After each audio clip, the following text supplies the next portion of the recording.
Michigan sports aren't just a game, they're a way of life. And now we've got a show dedicated to die-hard sports fans like you. Hosted by a guy who's borderline obsessed with the wins and losses of all your favorite teams. He's crazy. Every weekday morning from 9 to noon, Ben Bosscher brings you the talk that matters. The teams, the stories, and the players you care about most. This is the Ben Bosscher Show, built by Bresky Siding and Building Repair. Remember that.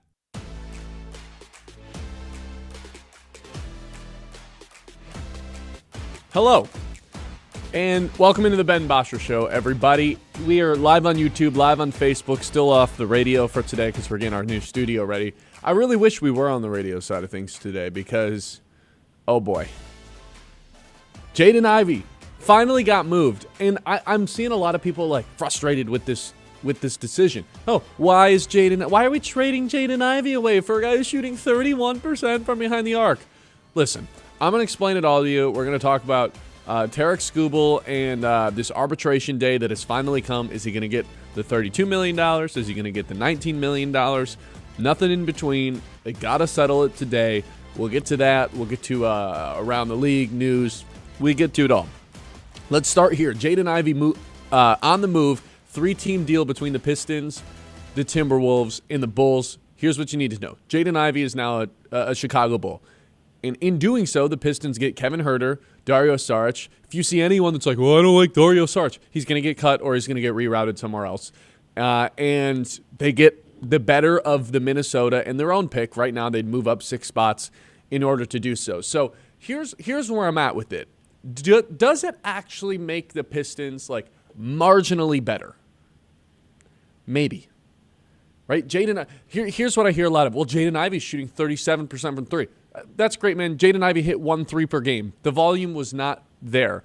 And with Kevin Huerter, who's coming in through the trade, who may or may not stick around, we will see depending on what happens today and tomorrow. The trade deadline's tomorrow, and he could be rerouted elsewhere. Even if he stays, the 31% from downtown, that is like a career low. It's not like a career low. It is a career low because think about where he's been playing the last 2 years, the last couple of years. It's the equivalent of basketball hell. The Chicago Bulls and the Sacramento Kings. Those are two of the worst organizations in professional sports in terms of managing their rosters. And it'd be like the Troy Weaver stuff. And it's like, why are there 6 big guys on the floor together, none of which can shoot? That's what the situation has been for Kevin Huerter. So, yeah, it's no wonder that his career numbers are down right now in Chicago. So let's say he gets back to his career number of around 36% from 3. That is a massive upgrade over Jaden Ivey because he plays a little bit different of position. He's willing to shoot a higher volume of them, and he can stretch the floor for Cade Cunningham, a guy you can actually like run off of off-ball screens and let it rip because that's not really what Ivey was doing. A lot of his stuff was just, hey, I'm wide open. I'm going to shoot the ball. I'm not going to say there's a reason you're wide open, but like again, they're not running off-ball actions for him to let him get shots off. Huerter, they'll actually do that for. Now you've got 2 Duncan Robinsons on the court. But let's say this. Let's say Kevin Huerter actually doesn't really make this team better. This is how we separate the people who know ball and the people who don't. Because if we're going to sit here and pound our fists and say, we got nothing for Jaden Ivey, I've seen a lot of that, then you clearly don't understand the situation. This offseason, Jaden Ivey was set to become a restricted free agent. And guess what the Pistons were going to do? Lowball the hell out of him. Because, again, less than 2 assists per game. Can you average 2 assists per game? No. Okay, can you get to the free throw line twice a game? No. Can you get 2 rebounds a game? Also no.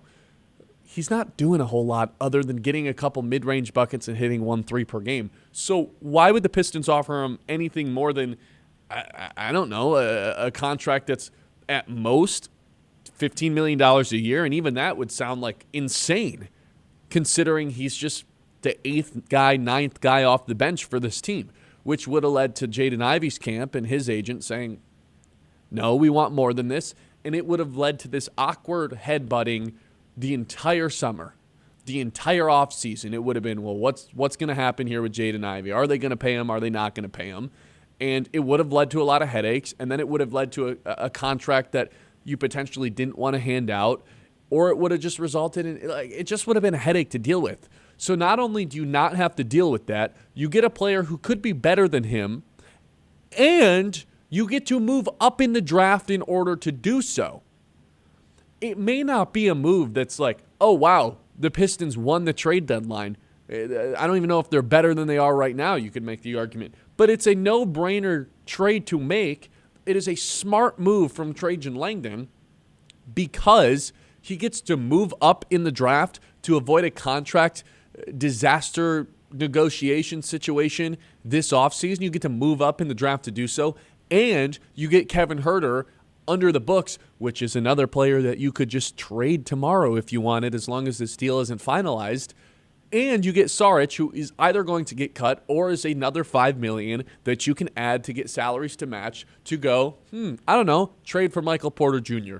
If I am really scheming, and Trajan Langdon's 3 steps ahead of everybody else, he does this trade as a prerequisite to go get Michael Porter Jr. and or Trey Murphy. You take the Kevin Huerter contract, you take the Karis LeVert contract, and you throw in Saric for the extra $5 million, and you go get one of these guys while attaching 2 or 3 first-round picks to go acquire a guy like Michael Porter Jr. or Trey Murphy. If Trajan Langdon were to pull that off, okay, now we're talking about reaching Brad Holmes' 2023 draft level of, wow, this guy literally can't screw up. He can't do it. He's batting 1,000. It's impossible to bat 1,000 as a GM in professional sports, yet Brad Holmes did it for basically 3 years, with the exception of the Levi Wunzarike and Josh Pascal contracts, which ironically both those guys are back.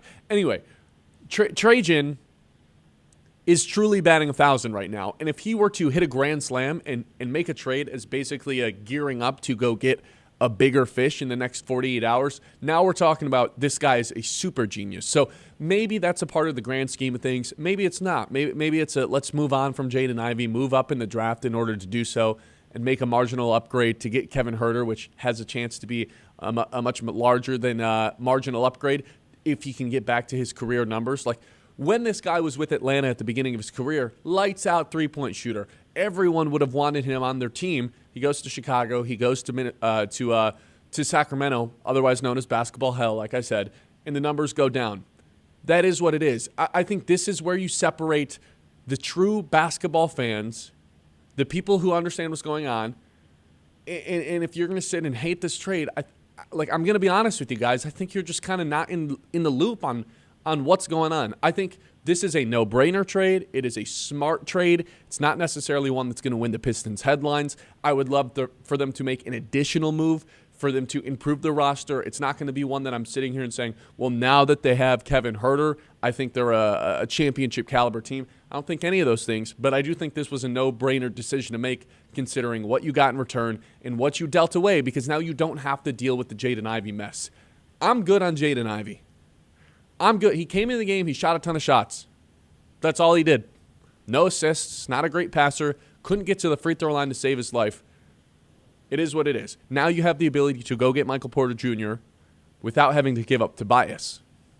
If that is what Trajan Langdon pulls off, okay, yeah, super genius. That's where I'm at with the Jaden Ivey trade. John, what do you think?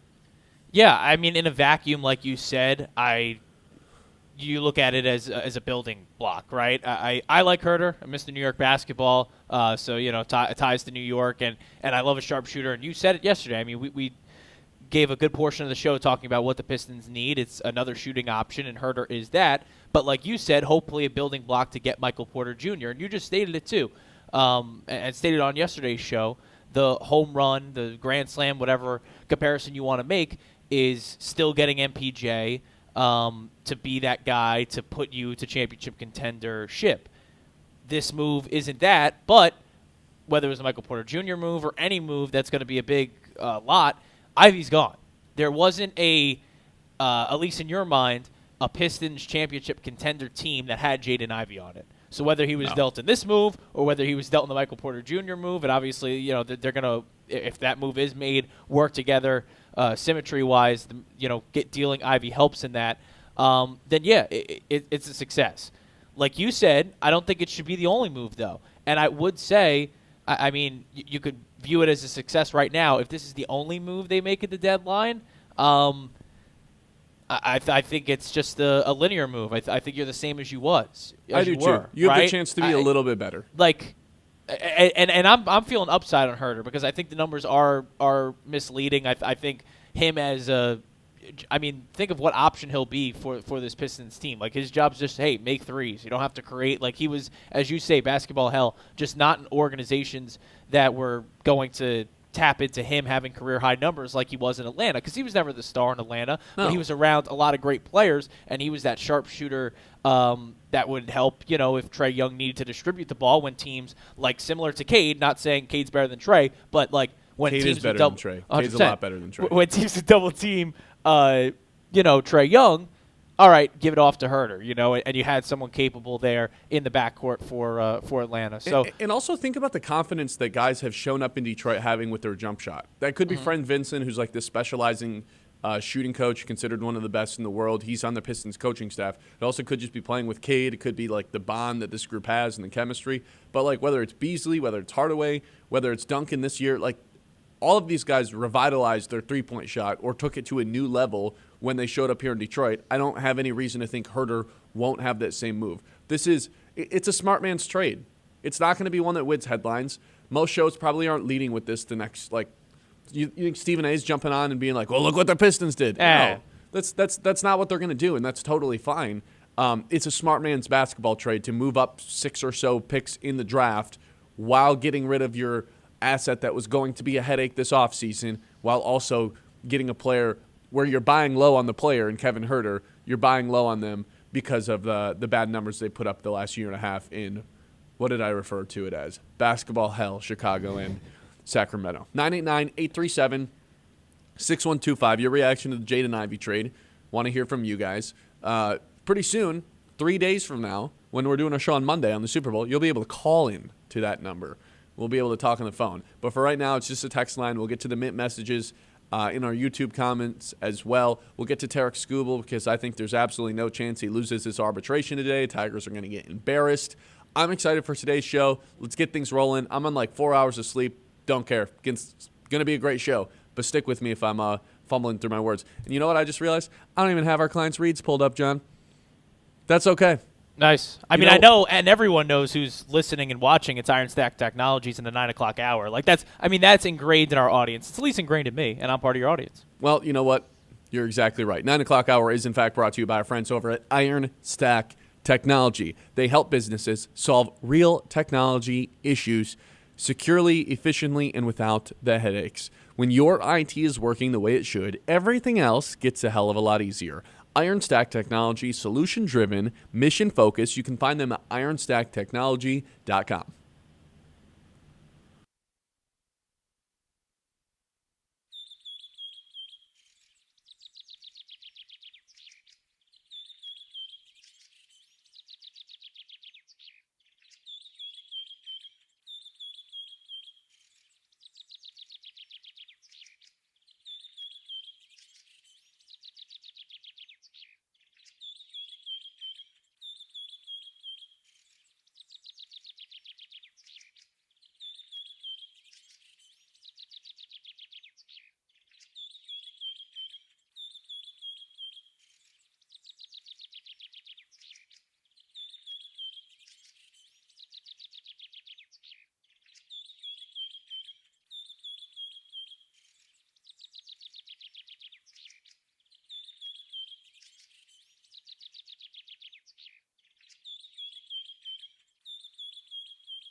All right, there's some people in our YouTube comments saying, well, they can't retrade, they can't aggregate Kevin Huerter and Saric. I don't think the trade is finalized yet, and until the trade is finalized, they can continue to add teams to it. Like the Kevin Durant deal this summer became like an 11-team trade, even though when it was initially set, it was a 2-team trade between the Suns and the Rockets. Then like 11 teams got in to match the salaries, and everybody started going elsewhere. That would be the route for this to happen, because until the Pistons actually announce this, he's not technically going to be on the roster. So they can continue to reroute these guys because the trade hasn't technically been official yet. And as for the pick swap, yeah, it's just the better of the Minnesota pick. It's not a future first. I've heard that a couple of times. It's not true. They just have the chance to, if they win the East and make it to the NBA Finals, rather than picking 29th, they'd pick 26th, 24th, depending on what happened with Minnesota. Like, again, it's not a championship winning move, but it's a smart man's basketball move, because you get to move up in the draft and you get to move off of a guy who just would have given you contract headaches this offseason. Like that maybe is the number one thing to me. Not only was he not really contributing on the court, this is just an example of like, hey man, you get to restricted free agency. Jaden Ivey and his camp and the Pistons really don't agree on where his value is.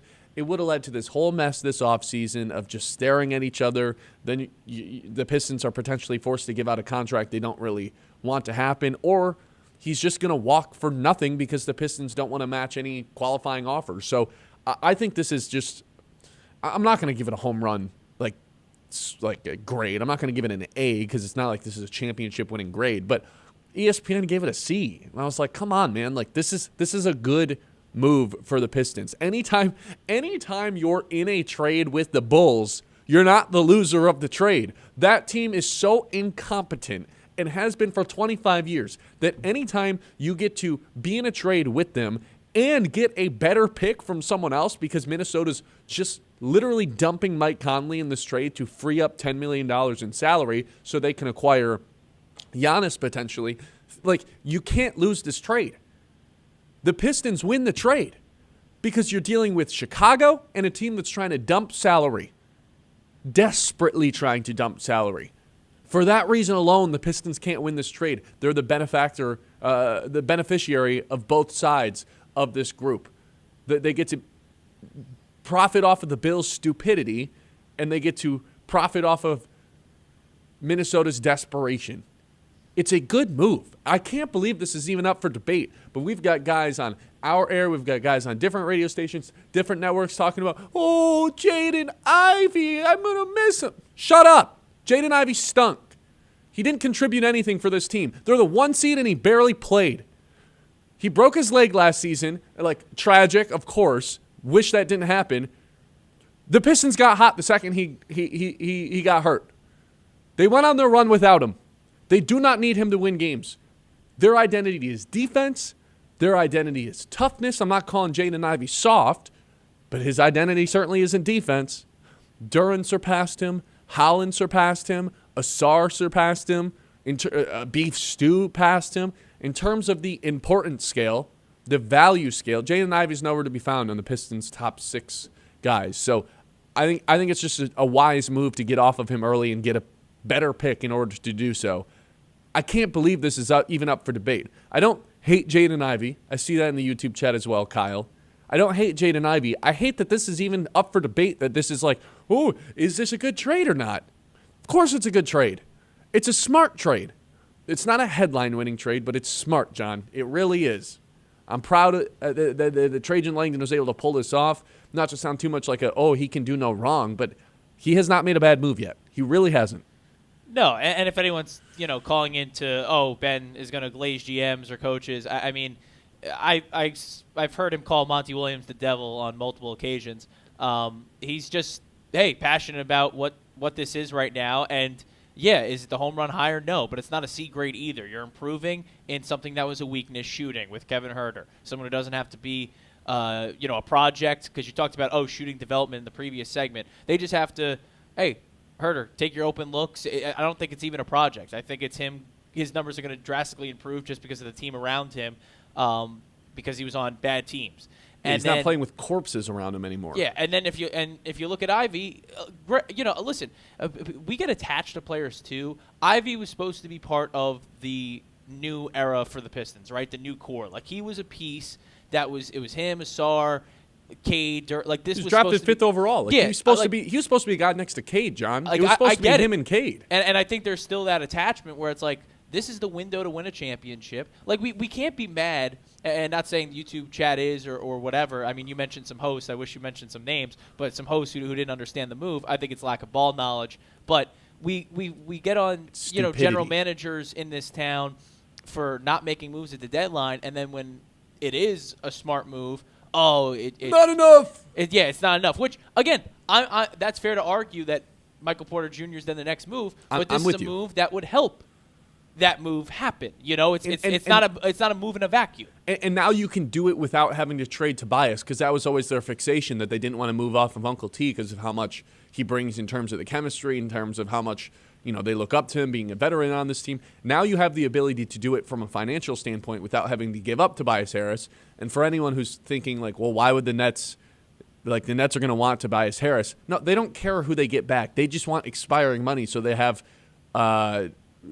more money to spend in free agency this offseason. They don't give a damn how many years. They don't care about the players coming back. Whether or not Tobias Harris is in it or not isn't changing whether or not Brooklyn's giving up Michael Porter Jr. The only thing they care about is freeing up money this offseason to spend in free agency and getting picks. And the Pistons still have the ability to do both of those things. Now they can do it without having to give up Tobias Harris. If this is part of a bigger package, like, I'm ready to anoint this one of the best moves we've seen from a Detroit GM in a long, long time. The prerequisite to getting Michael Porter Jr. and being able to do it without giving up Tobias Harris, which 24 hours ago seemed impossible. Impossible. And if he's able to pull this off, I love it. It's a thought for you, Ben, before we go to break. And Davis265 in the YouTube chat said, if their identity's defense, why did they trade for two defensive liabilities?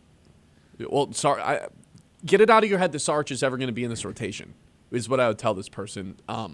He's not. He's either getting cut or he's getting rerouted somewhere else because they just don't have room for him on the roster. They're one guy over right now if the trade were to become final. They didn't really give up. So now we're talking about replacing Jaden Ivey with Kevin Huerter.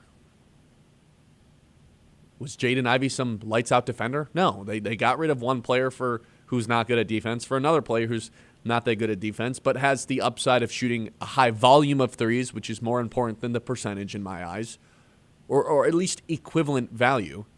Like, Jaden Ivey, 37%. Oh, you're going to hear that all the time. 37% from downtown, lights-out shooter. He made 1 3 a game. No, he was not a lights-out shooter. He wasn't. He wouldn't take a 3 if he wasn't wide open or the shot clock was winding down. He didn't want to do that. He also didn't get to the free throw line, which is even more detrimental. Tobias never gets to the free throw line either. So I don't think it's like this easy, like, hey, they're bringing in bad defenders. Because when you have Stu and Asar and Cade, oh my God, Cade's so good on the defensive side. And Duren, like, you can surround yourself with a couple shooters who aren't necessarily like lockdown defenders, and you're going to be all right. Because now you have Duncan and Huerter, one of which should probably just be in at all times if they're not going to make another move. You've got two shooters that you can kind of put in positions to where we've always got one shooter on the court. Now you have the ability to do that, whereas before you didn't. I hope our audience, this niche audience we have, I hope they walk away today feeling smarter than the other shows that are just looking to yell and be angry and, I wish we traded for. Care to name names? No, this was a smart basketball move, and to think anything else, I think, is like kind of crazy. Now, like genuinely, I'm not even trying to be a jerk right now. If you don't like this trade, I want to know why. What is the actual basketball reason you wouldn't like this trade? If you don't think it's enough at the deadline, okay, we've still got 48 hours to figure that out. And I'm with you. If this is the only move, I'll be a little disappointed too. I'll be heavily disappointed. I think there's another move. It's only Wednesday. Trade deadline's not until tomorrow at 5 p.m., so not quite 48 hours, but you get what I'm saying. I'm optimistic that Trajan's going to make another move. As I watched him almost just as much as I watched the game last night, John. Had my eyes on the court, and then I'd look right at Trajan. And anytime a bucket happened, I'd look at Trajan. Well, you were at the game, yes, for context. Took a couple phone calls during the game. I was like, what's going on? What do we have? Tell us what's going on. I almost like asked him where Ivey was. You should have asked him to come on the show, especially in the new stew. Yeah, I'm sure he would have been very open to having a conversation with the lunatic in the crowd who's just going at Nikola Jokic from his seat. Best player in the world. Ben, man, they attacked him defensively. Woo-hoo-hoo, they attacked him so bad down under the rim. We won't name names, but I think if you talked for a minute with him, he'd be like, oh, of all the radio people I've talked to in this market, I think this guy knows a little more ball. Just saying. And this is coming from someone like me who knows no ball. Because you know what this is, John? This isn't a hot take show. I'm not sitting here just looking to give hot takes and anger everyone and piss everyone off. This is a, you know what I always like to say? I don't have a nickname for I don't have like an on-air name like Mad Dog. You're Big Ben, according to Huge. Sure, I suppose. I've never called myself 23, that. 24? I'm not like I don't have a name like Mad Dog. Can I just be like rational thinking Ben? Like a guy who actually isn't trying to do hot takes. Just some logic. Can we just apply some logic to this once in a while? That's what I try to do. Benny Logic. I like that. I'm trying my best. 989-837-6125. We'll get to the YouTube chat and submit messages when we come back. Show, as always, is brought to you by our friends over at Bresky Siding and Building Repair, the experts who do the job right the first time, whether you have a leaky roof, some storm damage, the siding looking a little tired, Bresky has you covered. Locally owned, trusted, and dedicated to keeping Midland area homes safe and looking sharp. Quality materials, skilled craftsmanship, and service that puts your family first. Do not wait for the next storm. Do call Bresky Siding and Building Repair today to keep your home strong for years to come.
All right, welcome back in. Ben Bosscher Show live on 100.9 The Mid. Look, here's the deal. I'm fired up about this Jaden Ivey trade. I'm glad I don't have to watch him on my basketball team anymore, truly.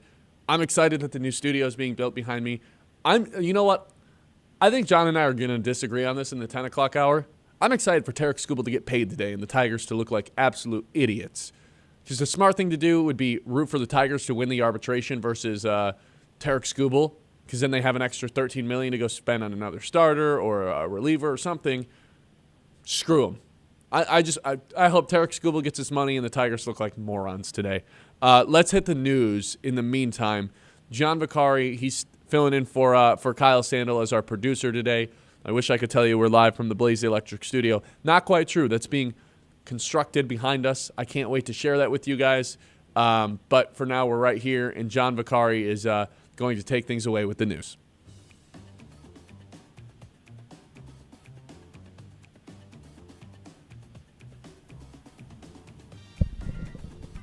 Bueller.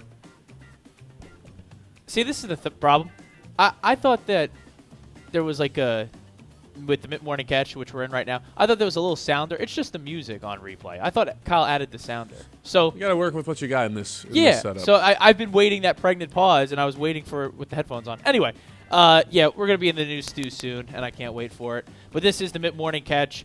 We've done a lot of NBA, and we'll continue to do some NBA. But let's start with a little NFL because it is Super Bowl week. I don't know if you've heard. There's a pretty big game on Sunday. It's going to be, first off, it's going to be on our air on 100.9 The Mitt, coverage starting at 2 p.m. We haven't really talked all that much on it, but presented by Ace Hardware and Sports in downtown Midland. But you'll have full pregame, which is it's going to be a lot of fun. What, the pregame's got to start at like noon, right? We're going to start carrying it at 2 in terms of on the radio. I think Westwood One's coverage actually does start at noon, but we're going to start it at 2 in terms of what we're going to do there. But in terms of what was to come yesterday, we'll get to Pro Bowl. We won't talk that, but we'll get to it in the next segment. We will talk about what happens at Super Bowl Radio Row, a lot of conversations, and the NFL Players Association had some conversations with media members. The NFLPA interim executive, David White, one of the topics was an 18-game season, right? We've heard a lot about that. Doesn't necessarily need to happen to push the Super Bowl into next week or the week after, I should say, in February. Like next year, we're already going to have a February Super Bowl, a Valentine's Day Super Bowl. But an 18th game. The NFL Players Association says, quote, no appetite right now from the players for an 18th game. They like 17 games. And we'll see. Of course, CBA, we're not worried about a lockout or anything like that. Ben, you're rolling your eyes. You want an 18th game or you don't care? No, I don't want an 18th game. The playoffs have already been decided by week 17, so to add another one just creates more meaningless games. Them finding meaningful... Well, how would it be decided by week 17 if there's 18 games? No, I like right now, week 17, the playoffs are usually already decided. Like the more games we have, the more meaningless games there are at the end because so many teams have like... If we made this 25 weeks, the playoffs would basically be determined by week 20, and then there'd be 5 weeks of just like meaningless games because we've already decided who the good teams are and who they aren't. So adding another team, another week, I think only worsens that problem. We already have it in week 17 and 18 when all the playoff teams have been decided. It's just a matter of how they finish in the standings. And also like the players having no appetite for it. Yeah, I don't blame them. Oh, look at that. Here's the TV money revenue. You guys get that now. Salary cap's going up. Everyone's getting paid more. They're going to be interested in it immediately. Like to say, oh, we're not, no appetite. Just wait till the check gets put in front of them. This is like Myles Garrett when he was like, I don't really want to come back to Cleveland. Oh, you did when they gave you $40 million and you were happy to come back. Oh, all right. Wow, going on Myles Garrett today. But there you go. I'm fired up. I don't know. No, you're passionate. I'm loving it. I'm loving it. In terms of NBA, let's get back into it. There was a big trade last night, probably the biggest trade. Of course, the deadline is still tomorrow. We still have time for more deals to come. But it was rumored 2 nights before that it was going to be James Harden and that he was going to be gone, and Cleveland was a suitor. And last night, Shams Charania of ESPN says, yeah, James Harden, he's going to be on the Cavs. Darius Garland, he's going to the Clippers, and a 2026 second-rounder is coming with him to L.A. I think this is so funny for Cleveland. Like, just hysterical stuff to the point where, like, I fear them even less now in the playoffs. That's not necessarily a 1-8 matchup I wanted, and now we probably don't have to worry about that because Garland never plays. Harden does. He's a great regular season player. He's going to put up the stats. This probably saves Cleveland's regular season and gets them as a top 5 seed. I don't really want them to be the 4 or 5 seed because that means the Pistons would have to play them in the second round. But nonetheless, like, I'm not scared of them. James Harden disappears in the playoffs every single year.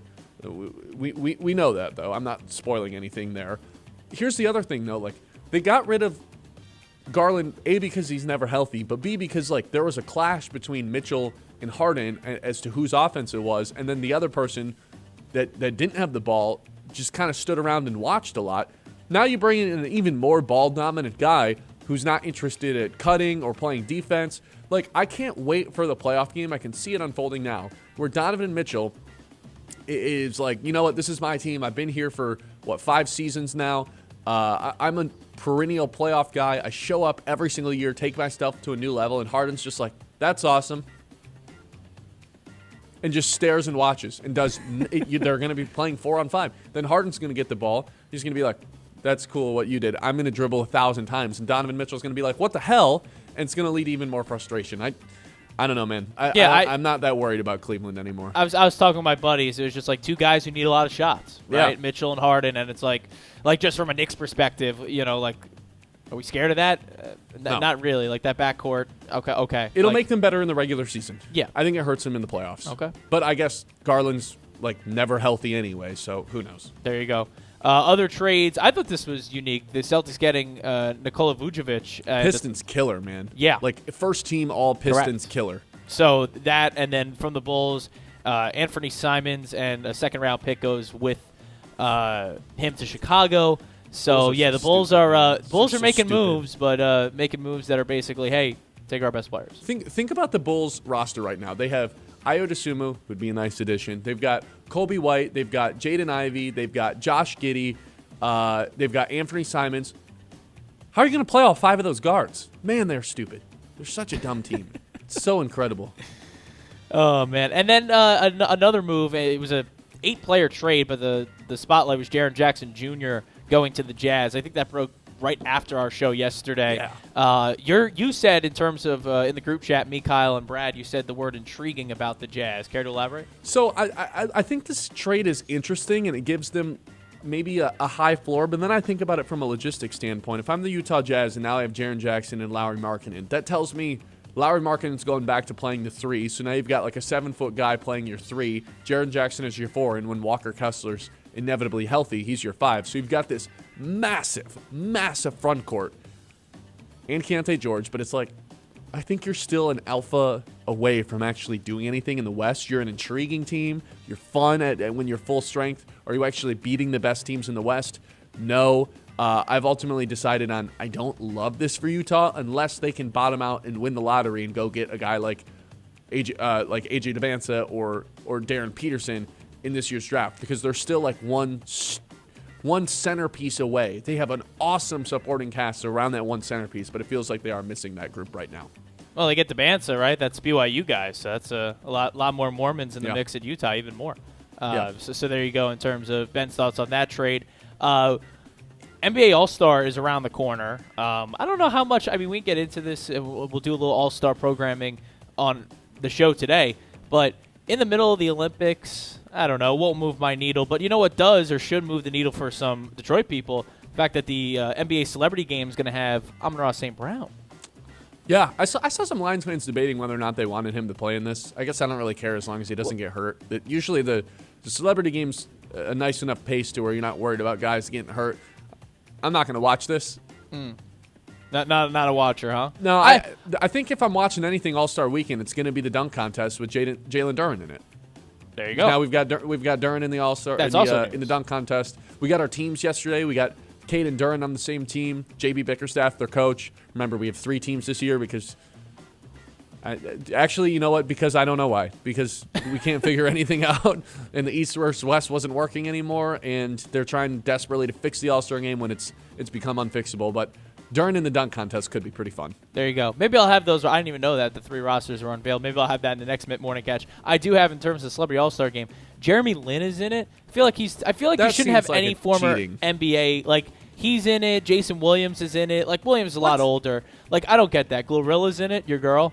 Gorilla. What? Imagine Jeremy Lin's just this is my chance to get back into the league. This and was just doesn't let anyone else shoot the ball and scores 60 points. He's not far enough removed. Taco Fall is in it too. And I get that for all right. The meme. To see, yeah, but 7'6", going against Amon-Ra. yeah. Keenan Allen too. It'll be interesting to see Amon-Ra and Keenan Allen, 2 receivers going back and forth. Oh, that's fun. But there you go. In terms of Celebrity All-Star, in terms of actual action tonight, you got on our air too on 100.9 The Mitt, presented by Weiss Equipment.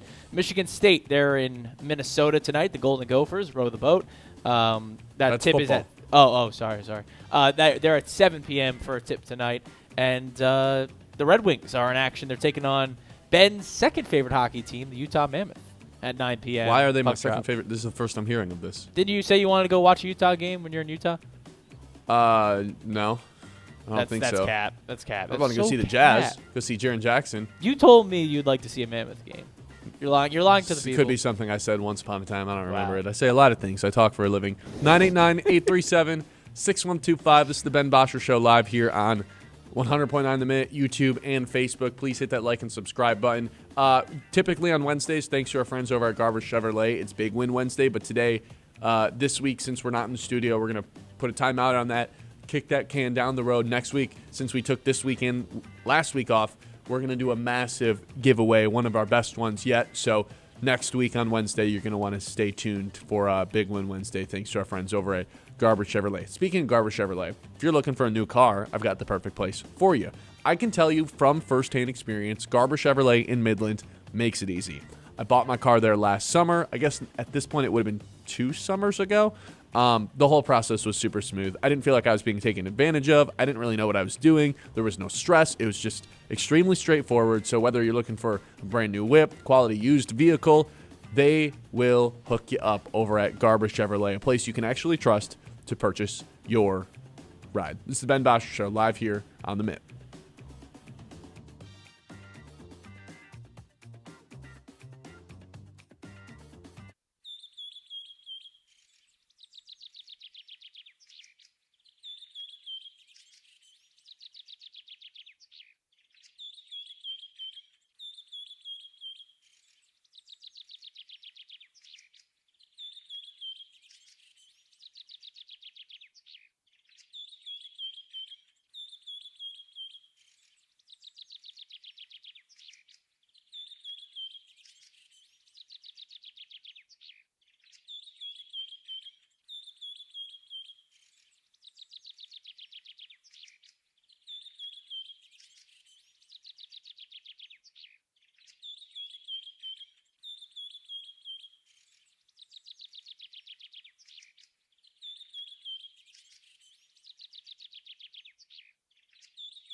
John, I got a question for you. Did you partake in watching the Pro Bowl yesterday? I don't know whether to call that the Pro Bowl game, the Pro Bowl activities. Games, yes. I saw Micah Parsons in a electric scooter, like the things that you drive around Meyer, with like the flags on, like he got to carry. This seemed like a I don't even know. I was speechless as to how stupid it looked yesterday. I didn't watch a single lick of it. Saw some clips on Instagram, and I'm just like, now I'm just wondering why on earth anyone. What is this? I don't even know what it is anymore. No, so I mean, we talked about it yesterday with like the NBA All-Star configuration. We did a little just recently on the mid-morning catch. An All-Star game is supposed to be fun. If you go in thinking this is going to be a real competition and that players are going to care, watch something else. The NFL, and I think this is smart, has kind of given up on this as a property. It used to be Sunday. It used to be the Sunday before the Super Bowl. But, once it was less contact, the ratings kind of fell off. Still great ratings for, like, any other sport. Like, it would outdraw, like, any regular season NBA, NHL game. But really? Yeah. It would get, like, even the big-time Sunday night games? They would be like, oh, no, we only drew, like, 7 million people. It's like 7 million people. 7 million people watched the Pro Bowl yesterday? No. But in terms of when it used to be on Sunday, I could find the ratings, and maybe we'll do it when we talk about it coming up. But like, yeah, when it used to be on Sunday, you would get a massive rating for the other sports, but a very low one for football. And I think it's just hearing from the players that, hey, we want to have fun, so put it on a Tuesday, make it flag football, and if you want to watch, you watch. The honor doesn't mean anything anymore either with people deferring it. I'll be honest, I didn't know it was on. I'll say think this. Anybody did. I was like, what? Tonight? I mean, this is just what we're in now, too. If I was on cable or just regular television and I was scrolling, maybe I would have clicked it or like, yeah, the Pro Bowl games. I go home yesterday. I know St. John's DePaul's on Peacock. I put on Peacock. That's it. Like, I didn't know anything else just because I was like, all right, I want to watch St. John's at 8, and I waited for that. But, like, TV's just so different now where I feel like, there's no scrolling. There's no surfing channels. I would have maybe stumbled on it, but, like, especially I don't think the hardened sports fan knew, like, it's on a Tuesday night.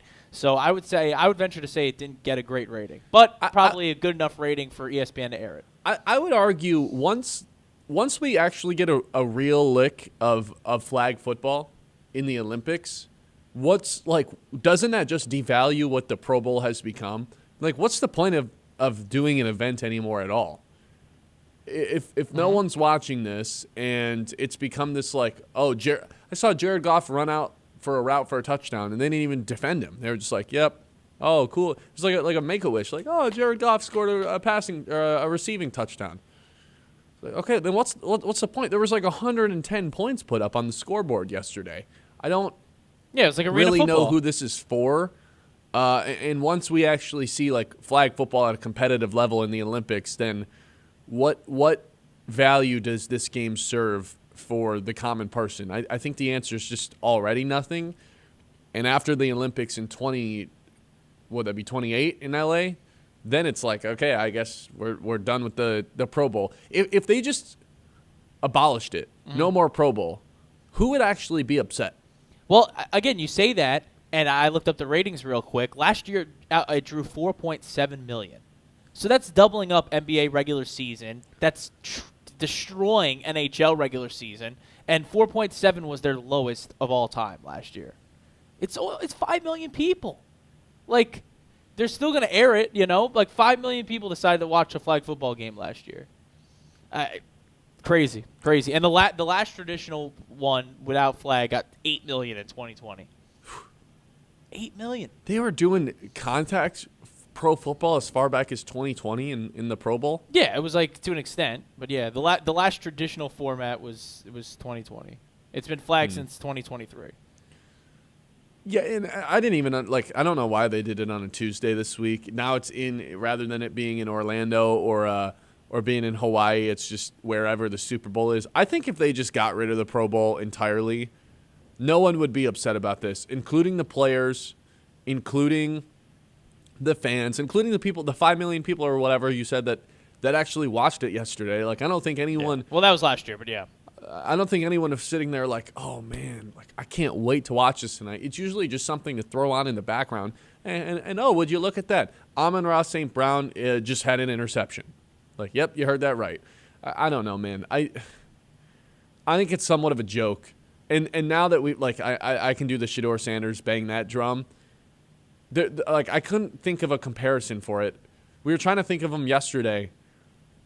I don't know what Bronny James as the starting small forward in the All-Star game this year. Like, what are we doing? For what?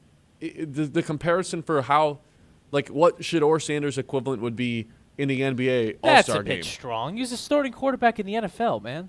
He was the best Cleveland sucked. Brown this year. Dude, he was better than Flacco. He's better than Dylan Gabriel, man. Wasn't Flacco also in the Pro Bowl? Yeah, and then what was it? And then he was like, all right. Was he in the Pro Bowl or Shedeur took his spot?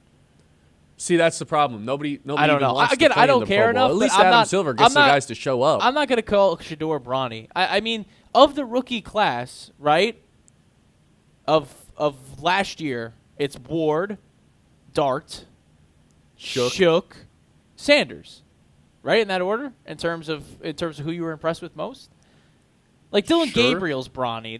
He was a guy who came in. Dylan Gabriel wasn't in the in the Pro Bowl. Yeah, I understand that, but Shedeur was a starting quarterback for the Cleveland Browns. It wasn't a backup. It wasn't a third string. Like, you're compared to Bronny. He's a starter in this league. And but he was a third string at the beginning of the year. Correct. Though. That's the thing. And then he was when he got his time, he was the best player. He was the worst one. He had the worst quarterback rating of any quarterback to play for Cleveland. Watch the Dylan Gabriel games. It's just so not true, though, because he had flashes and he had good games. He just had a larger sample size. He was better than Gabriel. All I know is Adam Silver would have made for a moment. Adam Silver would have made Josh Allen show up. Be like, so you are hopping on a plane and you are coming to Santa Clara. Oh yeah, because Adam Silver has real control over the NBA players. That's rich. What are you talking about? Adam Silver gets walked on more than any other commissioner in sports. Are you kidding me? Like, you paid him how much money under the table? Yeah, he let the owners get to do whatever with Kawhi. Come on. No, it's the hammer dropping on the Clippers after the All-Star game in LA with Kawhi actually playing in it is that's gonna be hysterical. What hammer gets dropped? What are they gonna do? Oh, hey, guess what, Clippers? You can't make the playoffs. No, it'll be frozen first-round picks. It'll be Kawhi suspension. Not being able to trade your picks would be bad, or use them in any way. That'd be. I don't know. They were able to make a trade yesterday with no one batting an eye. Yeah, that's because they haven't laid down the hammer yet. Maybe they never will. And if they never lay down the hammer, doesn't that kind of discredit Pablo Torre a little bit? How are we getting on Pablo Torre being the bad guy here? Because he made all these allegations. In America he made all these allegations on Kawhi Leonard, and the NBA can't prove him. Mm-hmm. The NBA has no evidence that it actually happens now. Because the NBA getting lapped, bro. Because they don't care. Or Pablo Torre came to conclusions a little too fast. Dude, you're crazy. It's just as possible. To feel that, yeah, the NBA is in the right and Torre without letting it play out. I'm not saying the NBA is in the right, but how can the NBA not prove what he's accusing them of doing? Like, that has to be a bad look on Pablo Torre. It has to be. No, like that's not how journalism works. If it was like, oh, the league hasn't got around to figuring it out yet, that's on them. If the FBI hasn't figured this out yet, like that's how journalism happens. It wouldn't have been the NBA would have never known whether this is true or not. Would have never even touched it if not for someone investigating it. That or they knew about it and didn't say anything. Correct. So yeah, I'm going to, and if it's not true or whatever, but Torre has. I mean, you could watch that video and publication and had people anonymously on and whatever. He does his due diligence. You know, it just what was it? Comes as like, oh, you know, being a narc because no one does it anymore. Like this country used to be based on like journalism and figuring things out and then people falling because of it, and now we're just inundated with so many people doing the wrong thing that it's hard to keep up. So when it's like, whoa, we're attacking Kawhi Leonard, why don't we attack this figure or that figure or this figure? And you don't want to attack Kawhi Leonard, which I understand. He's an NBA player. He's the claw. He's well-liked. I get it. All I know is that Pablo Torre was like 5 sure the kid that came back from recess and was like, Miss Johnson, Timmy said a bad word. Yeah. And again, Ben, you could say that, but like the Ballmers of the world, whatever, they're not going to be put in their place if not for people like that. If you want people just running roughshod, then fine. And if you have no problem with how Kawhi was compensated under this, that's fine too. But there are rules, and that's what Pablo Torre is trying to get to because it's amazing that, like, yeah, Ballmer's going to do what he did or alleged to do, and the Clippers still suck. Like, that's the funny part with this. We're off topic at this You're moving point. heaven and earth. Well, no, this is the topic now. You're moving heaven and earth to what was it? You're moving heaven and earth to have a player who's not good enough, which is amazing. But it's what you do. Instead of giving that money to, I don't know, some charity in L.A. Instead of a nothing we gotta who doesn't play to the bench. We got to go break. There is no break. We're on YouTube. 989-837-6125. This is the Ben Bosscher Show, live here on YouTube, live here on Facebook. We'll be right back with the Tarek Skubal arbitration number. Will it be 32? Will it be 19? Man, I hope the Tigers are embarrassed. That's when we come back.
So today's Tarek Skubal arbitration number day. We finally get to learn who wins the arbitration, whether it's Tarek Skubal, who put in a bid for $32 million, which is $1 million more than what Juan Soto got, which would make him the highest arbitration number of all time, or it's the lowly $19 million that the Tigers offered him about a month ago. I know what the logic is. Well, you hope the Tigers win, saves them $13 million. They can go use that $13 million. Who knows how they'd use it? Probably just upgrade something in the stadium. Who knows? Maybe they'd go buy another relief pitcher. But I more so want Tarek Skubal to win just to embarrass the Tigers. I'm so sick of this front office and the way that they operate. I know it's the wrong, logic if I'm doing this from a GM standpoint. No, screw them. I hope they lose. I really do. I hope they owe Tarek Skubal the $32 million because of the awful offer that they gave him, the $19 million, because what people don't understand about this arbitration thing was Tarek Skubal, because he had 3 years of service time, is actually allowed to compare himself to any pitcher in baseball, not just the ones that have served arbitration in years past. So he can go look at Max Scherzer's contract and be like, well, he makes $40+ million a year. So does Wheeler. Like, I'm just going to compare myself to those guys. You want to know why? Because I'm way better than all those guys. I'm the back-to-back Cy Young. So for him to ask $1 more million than what Juan Soto got to become the highest-paid arbitration player in MLB history, it's not far-fetched at all. And maybe if the Tigers would have been like, hey, we want to split the difference, here's $25 million. Maybe the Tigers would have a chance. But the fact that they didn't even give him $20 million, which would have made him the highest arbiter pitcher ever, which they have given out, they're the ones that did it to David Price. They wouldn't even hit that threshold. I thought was embarrassing. It's the way that this dumb organization thinks. It's the way that this cheap organization thinks. I'm not even going to sit here and slander them for not signing Eugenio Suarez. I'm not even going to do that because I think Colt Keith could have a bounce, like a really strong season from third base. But I'm so sick of the way that this team operates from a financial standpoint. I hope they lose this, and I hope they give Tarek Skubal all the money that they owe him because, well, we know this is the last paycheck that he's getting from the Tigers because there's just no way that they're going to be able to afford to pay him. They're going to, you know what they're going to, we're going to hit free agency next year, and they're going to be like, hey, Skubal, we decided we're ready to pay you. Here's $220 million. And he's going to be like, F you. I'm getting $400 million from somebody. F you. Don't even give an offer if you're going to lowball to that extent. And that's what it felt like the Tigers did in arbitration. It's what they did last offseason when they offered him the $200 million, when the number's just always been $400 million. That's what it felt like they did with the arbitration, with not even making him the highest paid arbiter pitcher ever. I hope they lose this, and I hope they're embarrassed and everyone talks about it, not just the Tigers media. I hope every single person that covers Major League Baseball just gets to dump on the Tigers today for how much of an embarrassment they are to themselves. I hope Tarek Skubal gets all the money he deserves. I mean, that is, not a guarantee, but that feels like what's going to happen. But I'll say this, and we have to just start at, do you believe if he gets 19, do you believe with that money the Tigers will spend on other players? No. Okay. So then, because that was going to be my No, point in terms of, that's what you root for now as a fan, because the embarrassment has happened. It went public, what number you offered, what number Skubal wanted, and based on his resume and whether, we're having conversations in the YouTube chat about, what a starter does today compared to what, Scherzer and Price were. In terms of what a starter is in the modern day Major League Baseball, there's no one better than Tarek Skubal. He wants to be compensated like that. I think there's one person who rivals him. Who? Skeens? Garrett Cole? I was going to say Yamamoto. That's fine too. He took it to a new level in the World Series, but that's the body of work for Yamamoto is not as, but what he did in the postseason, yes, 100%. But that's neither here nor there right now. No, that's fine. Yamamoto's beast. But so then from that perspective, the embarrassment's come and gone. It's already embarrassing. At this point, if you're a fan, and it sucks because, hey, even if you give the 32, you should still be able to spend more money on a reliever. But the Tigers, at least in my opinion, are more likely to still have some moves to be made in free agency before spring training, which is, equipment's already being trucked to Arizona and to Florida across baseball. You gotta get a little move on here. Riley Green's going to be there the whole time. Darn right. He didn't get an invite to play on the USA team for the WBC. Darn right. But if what was it? If he doesn't get the 32, you get the 19, then the Tigers have money to play with now. Because again, they should still have money to play with 32, but we know how the organization operates, and that's the difference. And at least from their perspective, that's why they didn't want to allocate all this money because, okay, it's still going to be sent on players, but we want to spend it on other pieces. Is it still cheap thinking? Of course. But that's the thought process. And, again, you're going to lowball him because you know you're not going to sign him long term. So you don't have to worry about his well-being, or not well-being, but his thoughts of you as an organization, and if you guys have a great relationship, because you know in your heart of hearts you're letting him walk anyway. So you know what why give him the 32 when you know you're going to let him walk? You know what the most frustrating part about the entire situation that the Tigers find themselves in year out? It's not just the fact that they're cheap; it's that they're allowed to be, because there's no team in the AFC or in the AL Central that's going to push them to do anything else. Like, nope. They're projected to win this division. They got a C+ grade from The Athletic, and they are projected to win the division with 83 wins because of the incompetency from the White Sox, the Royals, the Twins, the Guardians.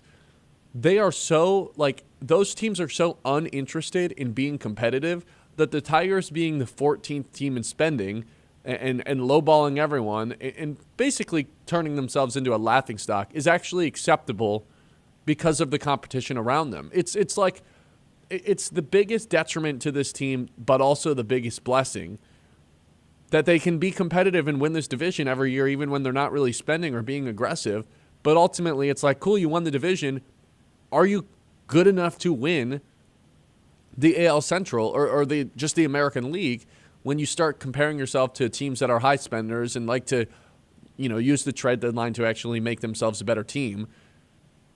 No, the answer is just usually no. It's a blessing and a curse, but the big picture, I think it hurts them more than it helps them that no one in the division is pushing them to be a better version of themselves now. No one is threatening them at the top of that division, and they're treating themselves as if they won the division last year. Like, they had this incredible season, almost like that second half late season collapse has just been forgotten about. That's kind of what it feels like is happening right now.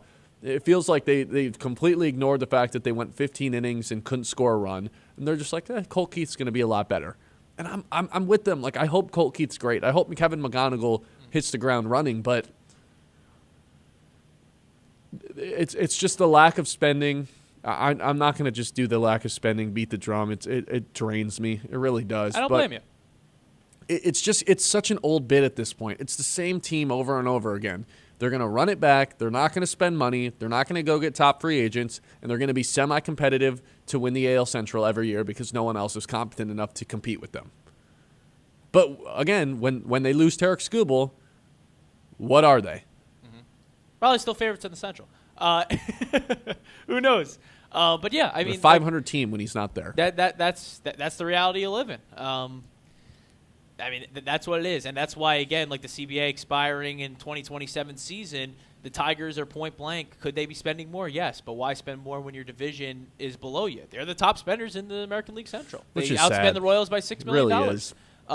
So then there's no pressure, and this is what the Players Association argues, there's no pressure to spend more.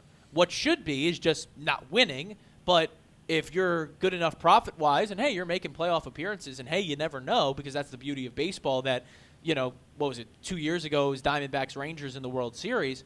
You never know.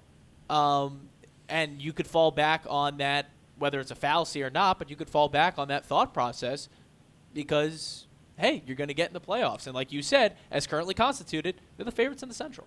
Do the Tigers have any chance of winning this arbitration battle versus Tarek Skubal? I think the answer is no. I'll tell you a little bit more about why I think it's no when we come back. This is the Ben Bosscher Show, live on YouTube and live on Facebook here. I'll tell you what, after the show today, I'm on 4 hours of sleep, so I might take a little nap. Then I'm headed to the Greater Midland Community Center, your hub for health, wellness, and fun right here in Midland. From fitness classes to open gym swimming to youth sports, family activities, there's something for everybody. Me, myself, probably hit the free weights for a little bit, maybe walk a little on the treadmill, go down, hit the sauna, sweat everything out. It'll be a great day. I love it. It's a great place to hang out, great place to spend an hour or two. That is the Greater Midland Community Center, your home for health, wellness, and fun right here in the heart of Midland. Learn more or sign up today at greatermidland.org.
will the Tigers win this arbitration battle versus Tarek Skubal? I think the answer is pretty much no. I'd be shocked if they were to win and the arbiter goes with the $19 million. And here's why. There's a secret little rule that never really gets put into use, that if you've served 3 years and are still on your arbitration, once you have the 3 years of service, which Tarek Skubal does, you are able to start comparing yourself to not just other players that have faced arbitration in your position, but other players across the league that play your position, anybody. So Tarek Skubal gets to go pull up Max Scherzer's contract and be like, well, I'm way better than this guy. I'm winning Cy Youngs. He's not. And he's making $43 million. He can do the same thing with Wheeler. He can do the same thing with DeGrom. He can go to all the best pitchers in baseball and say, I've outperformed all of them the last 2 seasons. Why would I not get more? Reason number 2 is because Juan Soto got $31 million 2 years ago in arbitration. I would say, even though Juan Soto was a little younger, Skubal's just a better player. He in the same position in year 3 of ARB is a back-to-back Cy Young winner. Like, of course, that I don't see a scenario where the Tigers lose this, I guess, is what I'm trying to say, or where they win this. It seems implausible that the arbiter goes with the $19 million. Yeah. Again, this was the whole embarrassment of why you're lowballing it off. For the arbiter should what should happen? The arbiter should walk in there and be like, but it's not a balance in between the two numbers, but be like, all right, we all know it's not $19 million, like that's a joke. And then come up a little bit, and we're in between 28 and 32, right? Like that's what it should have been. But when you lowball it, I think the arbiter walks in there, hears both cases, says, this should take 4 minutes. So, 32. Great, we're done here. It should be that quick. Wait, am I reading this right? 19? Is this what you guys that's meant what I'm to saying. submit? Like I just don't know. And again, you could talk about the starter being devalued in baseball, and Skubal not being a 7 or 8 inning guy. He doesn't throw complete games, whatever. We're in a different era. He had one last year. He had a complete game. No, last I know. Year. We're in a different era, right? He is the best of this era, right? Like right now. And Yamamoto, Skeens, Cole, all in conversation, but all get compensated. Not Skeens yet, but the others get compensated way more than Skubal does. When Skubal becomes a free agent and the Tigers let him walk, he is going to get potentially a $400 million deal. Again, I don't know, based on being a 2-time Cy Young Award winner, being the guy that the team trusted upon in a win or go home playoff game twice. It's not him. It's not Skubal taking home $32 million. And it's what Scott Boras does, It's, hey, we want top dollar, $32 million. It's not a number that he gets out of nowhere. He has Juan Soto as a client. He has all the big guys who make money in baseball as clients. And the Tigers, hey, might as well bring this to arbitration, even though, again, you have little chance of winning. Do we know what time this is happening? No. Because if this is happening at 4 o'clock, by 4:02, it should be like, what are we even debating here? This guy has a reasonable offer. He wants to be the highest paid arbiter ever. He's the back-to-back Cy Young. That makes sense. And this dumb team is offering $19 million to compensate. Like, this is such a one-sided argument to me that I don't even know if this needs to go to an arbiter. This should just be decided by, like, that's the embarrassing the common sense police. This is of course Skubal's going to win this, because why wouldn't he?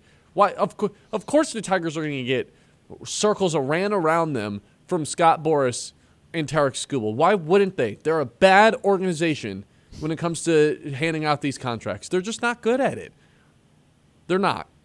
So I'm almost like, I don't know. I'll be curious to see when we get this news, when the arbitration number will come out. I'd imagine sometime in the afternoon.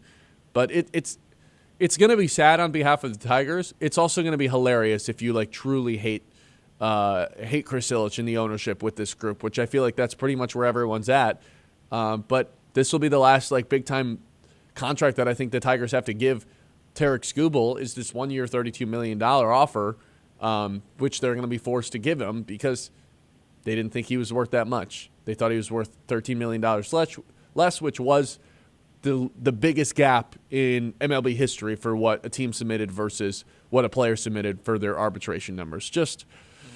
It truly is ridiculous work for the Tigers. They reach a new level of like, wow, this is embarrassing every year, and this is a new level.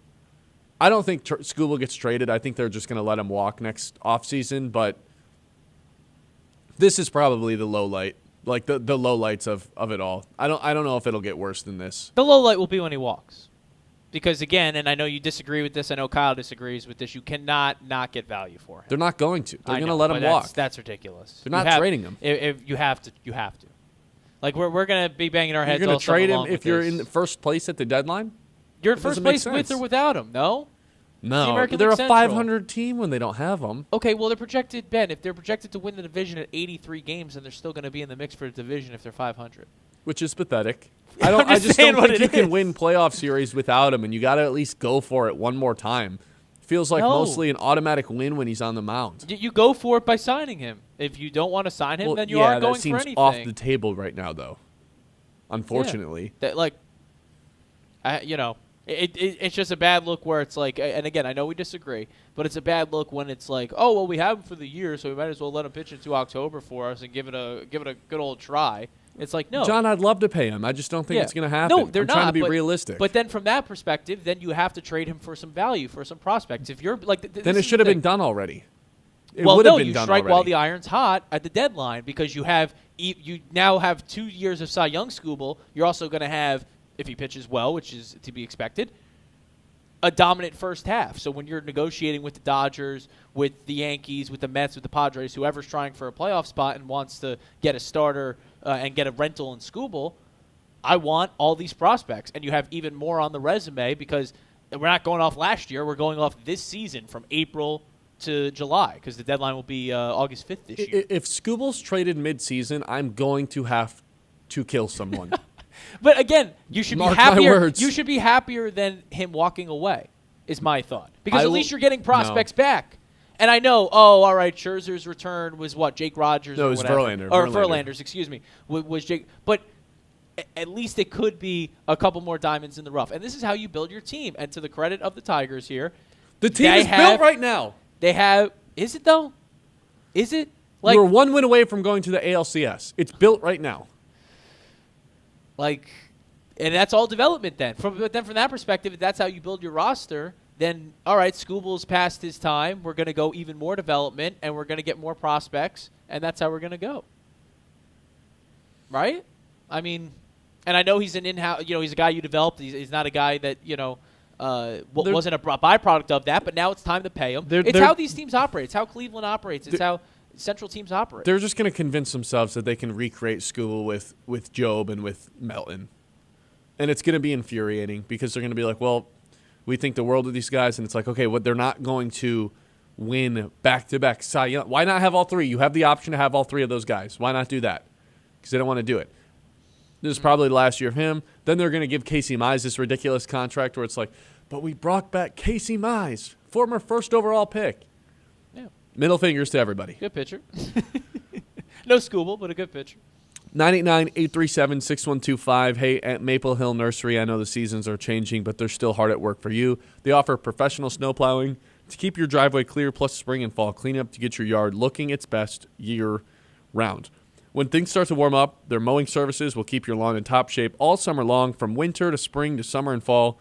Every season of the year, Maple Hill Nursery is your all-season lawn and landscape partner right here in Midland.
All right, welcome back in. This is the Ben Bosscher Show. It is about 10:30, which means it's time to take a trip around the league.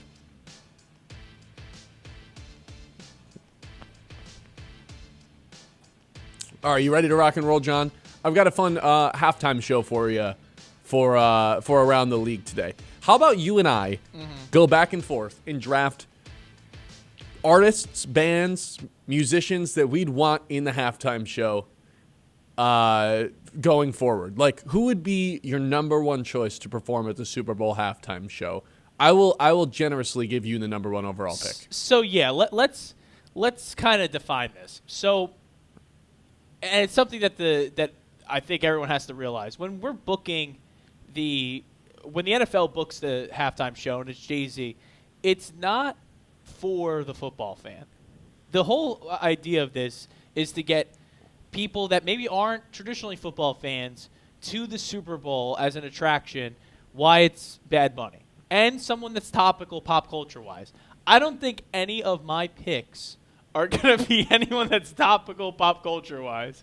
And with that said, number one pick of groups or person that I could pick, I'm going to pick Styx with my number one pick for the Super Bowl halftime show. And again, this is just mine. If I'm Jay-Z, if the NFL said, hey, John, you're assigned, because maybe we could define it that way. If you want me to define it as, no, John, it has to be someone that's topical, someone that, like actually you're trying to win the ratings. Yeah, if we're trying to do that, then it's a whole different list. But if it's just who I want to see, it's going to be completely different, and no one probably that's like on any chart right now. I guess in my head though, this was like let's try to get the best ratings. Okay, so then we could go different here. Okay, so then if we're doing that, I mean, Bad Bunny is basically it. I mean, Sabrina Carpenter would be up there. Don't just start naming people. This is a draft. You only get one pick. All right, if I can't draft Bad Bunny, I think there's such an obvious The Weeknd's number one already pick. done it. Kendrick's already done it. You can pick people who have already done it. Yeah, but I don't want to retread. I mean, if it was 10, 15 years ago, all right, so for number one, then I'll go Biebs. I'll go Justin Bieber. Oh, because I knew that's where you were going to go. He's always topical. The fact that Bieber hasn't done a Super Bowl yet, I think, is almost like kind of shocking. And I guess like for a long time, it was just like, well, we're not going to have a kid do the Super Bowl or a kid in his early 20s do the Super Bowl halftime. Now he's at an age, I think he's over 30 now. I think he'd be an awesome halftime show. He's actually singing too, rather than like just talking into a microphone. Yeah, he'd be my first choice too. Dang, yeah, the Biebs is 31, and again, kind of messed my whole draft order up. I regret giving you the first pick. I figured. Sorry. That's okay. Do you want him? No, you can take the first pick. Okay. I'm actually going to take The Weeknd, number 2, and give him a second chance because All the right. COVID halftime show, just, I don't know, it felt like he had handcuffs on. He was being restricted the whole time because no fans. It's more of like a visual thing. I think The Weeknd rocks. So I'll go with The Weeknd. He's kind of popular amongst all age groups, all what's the word I'm looking for? Demographics. Yeah, all demographics I feel like The Weeknd applies to. Same with Bieber, but The Weeknd just as much probably. So I'll go The Weeknd number 2. Yeah, well, this is now the problem with what was it? Well, you're picking The Weeknd based on popularity, or also based on what you like too. Both. Okay. Well, I'm gonna go with someone who is just solely based on popularity, and this is a layup. And in the NFL's dream scenario, they want this person, Bieber and this person, and that person is Taylor Swift. If the NFL could dream, that's who it would be. It would be T Swizzle. I'm getting my ass kicked in this draft already. Yeah. It's just what they want. And is it for the football fan? No. But the NFL got better ratings with, the Chiefs and with Swift in there because of the crossover appeal. And imagine her doing the halftime. All right, you're kicking my butt. I'll go Sabrina Carpenter. Oh, biggest my pop girl. star in the country right now. Yeah. I would be for that. Of all 4 on this list, I want a Carpenter show. I don't really know much about her though. I don't know much of her music. Well, that's on you, bud. All right, your pick. Ooh. Back to you. There's one we both want to say but won't. I'm doing it next. No way. All right, no, I'll I'm let you doing do it. that. I'll let the Ben Bosscher on the Ben Bosscher show do that. I'm trying to think rap. I mean, Drake, Good pick. right? Right? I mean, we got Kendrick last year. I think I know he's Canadian, but he is a superstar, and he would give a great performance, and I think it would be, again, crossover appeal, and I'm going to go with Drake. Yeah, because unlike Kendrick and the one with Kendrick and 50 Cent and Snoop Dogg, like unlike that one, Drake actually has some songs he can like perform rather than just like talking to a microphone. Again, I love Kendrick Lamar; it's my favorite type of music. Yeah. It wasn't the greatest halftime show No. ever. Like sometimes you need someone to like actually sing and do a song, and Drake can do a lot of that Yes. stuff. You need I think performers. he has enough songs too to where like you have no idea what he's actually going to perform. Correct. He doesn't have any new music though. That's part of it. Who, Drake? Yeah, he needs to release an album this year is if he the wants thing, the though. Super Bowl next year. I don't agree with that. You're That's not what Kendrick did. Well, you're not going to like it. Kendrick had to. He didn't have enough hits without his best run. I don't know if it's critically or whatever. His best run in terms of being mainstream is his most recent.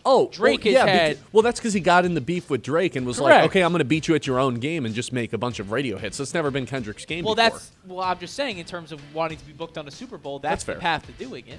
Like Drake has enough, right? He doesn't need a new album. He has enough hits that he has a show. Like you said, where's he going to go? Yeah, there's that's fair. there's so many options. He doesn't need new music. He doesn't need to drop music for the next couple of years. He could also bring on a lot of artists that he's had collabs with, like a lot of female artists to come in and, Yes. and It could- be yeah. special guests. Yeah, that's good. Okay, I'll take Kanye. But here's the caveat. He's not allowed to perform any song that's been released in the last 6 years. Dude, Preacher Man's good.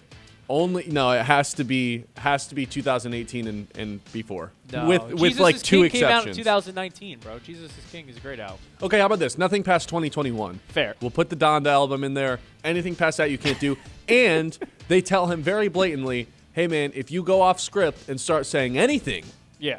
we're cutting your mic off and that's the end of the halftime show, which is Well, obviously the reason Kanye is never going to do the halftime show. He's also just kind of a bad guy. Bangers, though. Absolute bangers. yeah. Yeah. Okay, it's your pick. Oh. I mean, we're kind of just now venturing to second tier pop, right? Like, if I just go, No. There's still some superstars out there. really, that haven't? Oh, yeah. No, I mean, if we're running them back, like if you want to say Bruno Mars, which Why I am guess I helping you? Well, that's what I'm saying. But like, I'm going under. I don't want someone who's already done it. Like you saying The Weeknd with your first overall pick. I didn't know take The Weeknd first. He's the only one where because it's like okay, it was a COVID show, so it was a little different. But I don't want to see someone who's already done it. I want to see someone new. I don't want a second performance. Then you draft know? Bad Bunny. Well, Bad Bunny already has one. Draft Bad Bunny then. I'm not gonna draft Bad Bunny. He already has one. Why would I draft someone? I'll draft. What did I just say? Bruno Mars. You just said you don't want to draft Bad Bunny because he's already done one. So yeah, all right. So maybe I don't draft Bruno or Bad Bunny because Bad Bunny's about to do one. Or it's already decided. I'm like doing Jedi mind tricks with you, and I want to draft Bruno Mars, Well, so you I'm trying to get you again, to not. You can. I'm trying to stay away from doing it a second time. Kyle in the YouTube chat says Glorilla. Glorilla. Yeah. I mean, nobody's picked a country artist yet. I'm not going to do that, but I mean, again, like, but I'm talking which one's the about one that's canceled? Which one's the one that's a bad guy? Morgan Wallen. Yeah. Yeah, I mean, that would be on my other list of like who I'd want to see, but in terms of mainstream appeal, like it'd be Wallen, Chris Stapleton. I don't think is big enough. What about Billie Eilish? Yeah, that's what I'm saying. Second tier pop. I'll go with my pick, Dua Lipa. That's who first came to my thought process. Then I'll go Bruno Mars. I'd love to see another Bruno. That's He's really released enough music since he last did it to where But he's not it going would still be awesome. But like maybe he'll have one or two new songs. You're still carried by your hits. No, because he's got you have to be. No, because the last time he did it was man, it was a long time ago.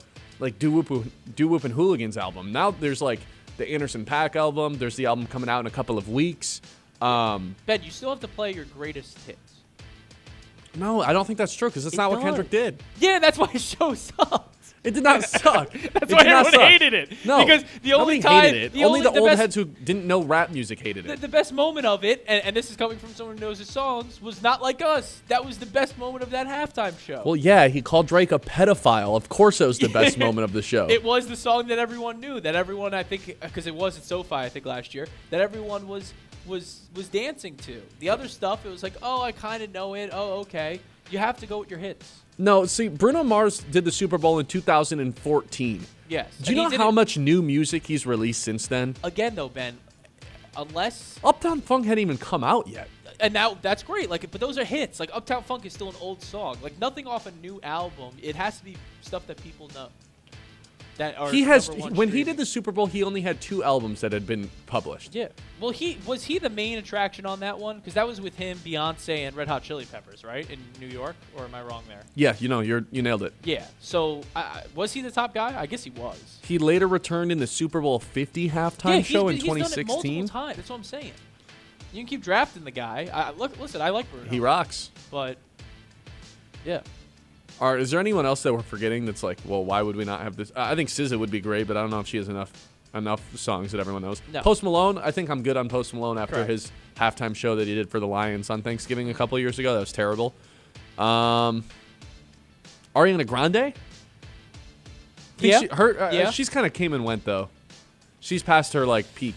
I feel mean, like she wouldn't do that song, but like she's still very popular because she was in Wicked, right? In terms of in the mainstream. She doesn't. I don't even know if she makes music anymore, though. She That needs like a re-Apex. That whole movie is her singing, bro. It's a musical. I've never seen it. Well, Ed Sheeran? I don't know. All right, now we're just naming Ed people. Sheeran. Again, in terms of popularity, not someone who I'd want to see. Also, Would be a someone who's bore. just like came and went, though. You say that. I mean, Ed Sheeran is in terms of Spotify lists or whatever. People play his stuff. Same thing with Noah Khan, right? Like a guy who probably, like, you could say came and went, but, like, his stuff's popular in terms of the streaming numbers. Yeah. So, I just love our YouTube chat's probably like, where's Bon Jovi? Someone said Eminem. Someone really? said Jack White and Eminem. Yeah, well, that was was that not a good performance on Thanksgiving? It was fine. I don't really know that many Jack White songs besides Exactly. Seven Nation Army. And that was the only song that people were going to. I was waiting for it. Like, I was watching that with my dad, and then when that song, he was like, oh, I know this one, and it was good. And then, Eminem, Eminem. All I know is I'm excited for Bad Bunny. Music, universal language. You don't need Spanish, English, Again, doesn't matter. Just, I would just give it a try. It's music you don't like if it, you so don't be speak it. the language, but the vibes, the actual music, it's gonna be like, oh, dancing music. Like it's gonna be a fun show. It's going to be at least in my opinion of what's going to happen. It's going to be lighthearted, fun. This is a party atmosphere, at least in my opinion. What if suddenly like the lights turned on and he was on the top rope and it was like, oh my God, Bad Bunny's competing for the WWE Championship. CM Punk is here. I was about to say I wouldn't be surprised if there was some wrestling ring or some wrestling nod or homage in that show. I wouldn't be surprised. It's like, and he's walking away as the world champion. That'd be epic. All right, 989-837-6125. This is the Ben Bosscher Show live here on 100.9 The Mid. Around the League, as always, is brought to you by our friends over at Aired Insurance Group. Hey, man, at Aired Insurance Group, they understand not everyone's insurance needs are the same. They want to work personally with you to create something best suited for your needs, whether it's life, home, auto, fiscal insurance. It's all available with the Aired Insurance Group with Farm Bureau. The team's got over 100 years of combined experience. They know how to put you in the best position possible. The experience matters, and that's why the Aired Insurance Group with Farm Bureau Insurance is the way to go. Serving the Tri-Cities with locations in Bay City and Saginaw.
So here's the thing. It was the Pro Bowl yesterday. The All-Star Weekend's coming up. And the All-Star Weekend gets, crapped on a lot for, the NBA players don't care about this. We got 3 teams. We got United States versus World. There's, the Stars team, the Stripes team, the World team. The Pro Bowl sucks, man. The Pro Bowl's awful. At least the NBA All-Star Weekend still has, the dunk contest. The Rising Stars game, I guess, is, a little bit more competitive than the All-Star game. Still the 3-point contest. What the hell? I don't even know the Pro Bowl events that took place this week. I didn't even know the Pro Bowl was yesterday until 7 o'clock when it was about to start, and I saw it on the TV in LCA. I was like, what the Pro Bowl's on? What are we doing? Then I'm seeing all these clips of Micah Parsons in his scooter, wheeling around with his video camera out, being an absolute doofus. What? This isn't for anybody. I'm good on on everything involving the Pro Bowl and All-Star. I think I'm just selling my stock on All-Star Weekend. I'm good on watching All-Star Weekend or Pro Bowl Weekend or any of the weekend All-Star events. I'm good. My expectation for them has basically become zero. I don't need to watch them anymore. Yeah, it's the modern athlete. I mean, I guess Home Run Derby's still cool. If we want to, yeah. And I was about to say, I enjoy Major League Baseball's All-Star game. Regardless, I mean, we can go at the modern-day athlete, but listen, you want to ensure what's yours, and that's your health, that's your well-being, that's how you make your money.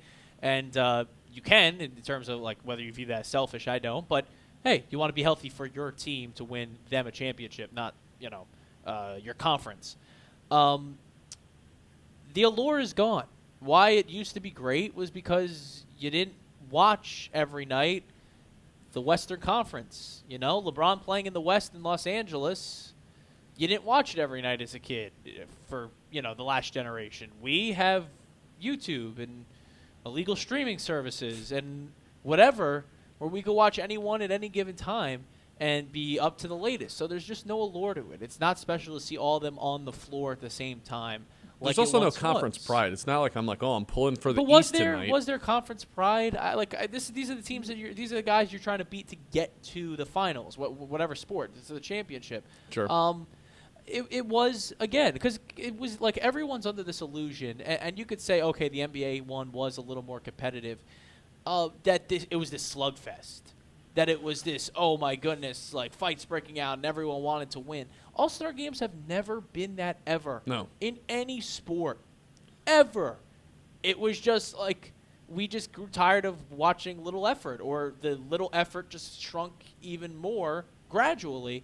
And it's going to happen when also, too, an underrated facet of this, the evolution of nutrition and sports medicine are telling these guys on a daily basis, and extend it to the WNBA too, to women, extending it. Way to be aware, John. But extending it and saying, hey, you got to take care of your body. Post-game, you got to be doing this. Pre-game, you got to be doing this. You got to be eating that. So why play an additional game that only is a risk without a reward? You do it for the fans. But you do it for the fans, but the fans can see your highlights. Correct. Anytime you do them now, so it defeats the purpose of it. The Pro Bowl one last night I thought was almost laughable. What? Well, you can't who the hell is watching this? It's flag, but at least it's better than contact with guys Minimal going effort. at 50%. That was a I flag think they should football just game. abolish it. That's good. fine, but they won't, because it draws again. It will triple what an NBA regular season game does, and to completely destroy a WNBA or NHL or whatever else is on and college basketball at this time. And that's why they'll keep doing it, because it's the NFL and it's a juggernaut. And last night, at least for them, they figured out, too, this is a low investment. Let's put this in a warehouse. I don't know where it was. I think I don't know where they were playing either. I think it was in Santa Clara. I'm pretty sure. It was around San Fran. Okay, yeah. so that's smart. It used to be in Hawaii. They kept it way far away from that electromagnetic field, though. Oh, that's good. That's good. Outside of this 49ers practice facility. It used to be vacation for these guys. Now it's let's put them indoors.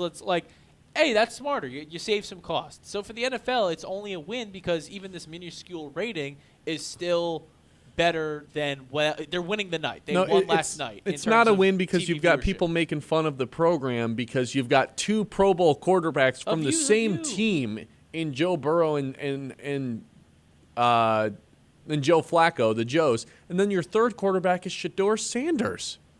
Dude. who threw 10 picks and had 7 interceptions this year. Like, Should only know. one of those guys was even qualified to be able to be a Pro Bowler, and you've got 2 doofuses in the Pro Bowl contest. I'm okay with never seeing a Pro Bowl again. I'm glad I didn't watch it yesterday, and I'm glad I didn't even feel bad about missing it. Oh, I got to see what the Lions are doing. No, you don't. You didn't miss anything. 989-837-6125. Jaden Ivey trade officially became official this morning. I'll give you my thoughts on that when we come back to open up the 11 o'clock hour. This is the Ben Bosscher Show, as always, brought to you by Bresky Siding and Building Repair.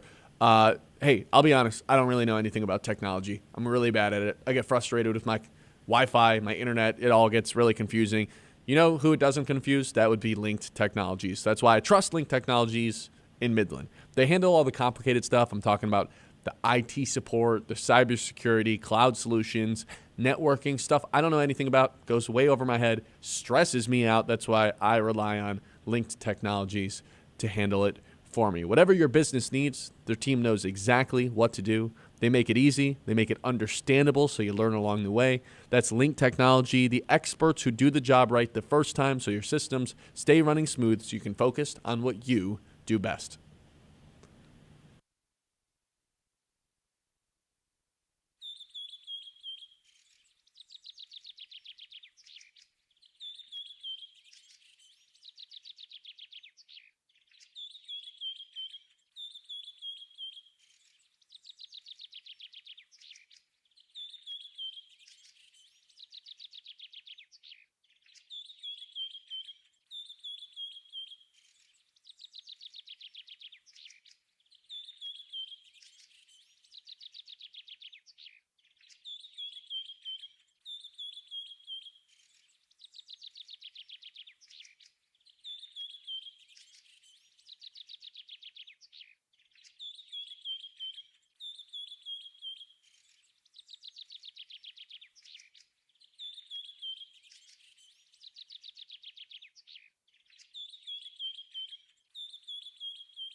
Welcome back into the Ben Bosscher Show. I was a big fan of the Jaden Ivey trade. I even more so was excited that they could make another move, like basically reroute Kevin Huerter and Dario Saric. Dario Saric is getting cut. Like, he's not a part of this trade. For anyone, if analysis starts with, well, I don't know how Dario Saric is going to fit in this lineup, don't listen to that person ever again, because Dario Saric is getting cut. He's not going to make the rotation. He's not even going to make the team. I was a big fan of this because you could reroute Kevin Huerter and package him with Karis LeVert and try to get them, the combined number to go trade for Michael Porter Jr. or somebody like that.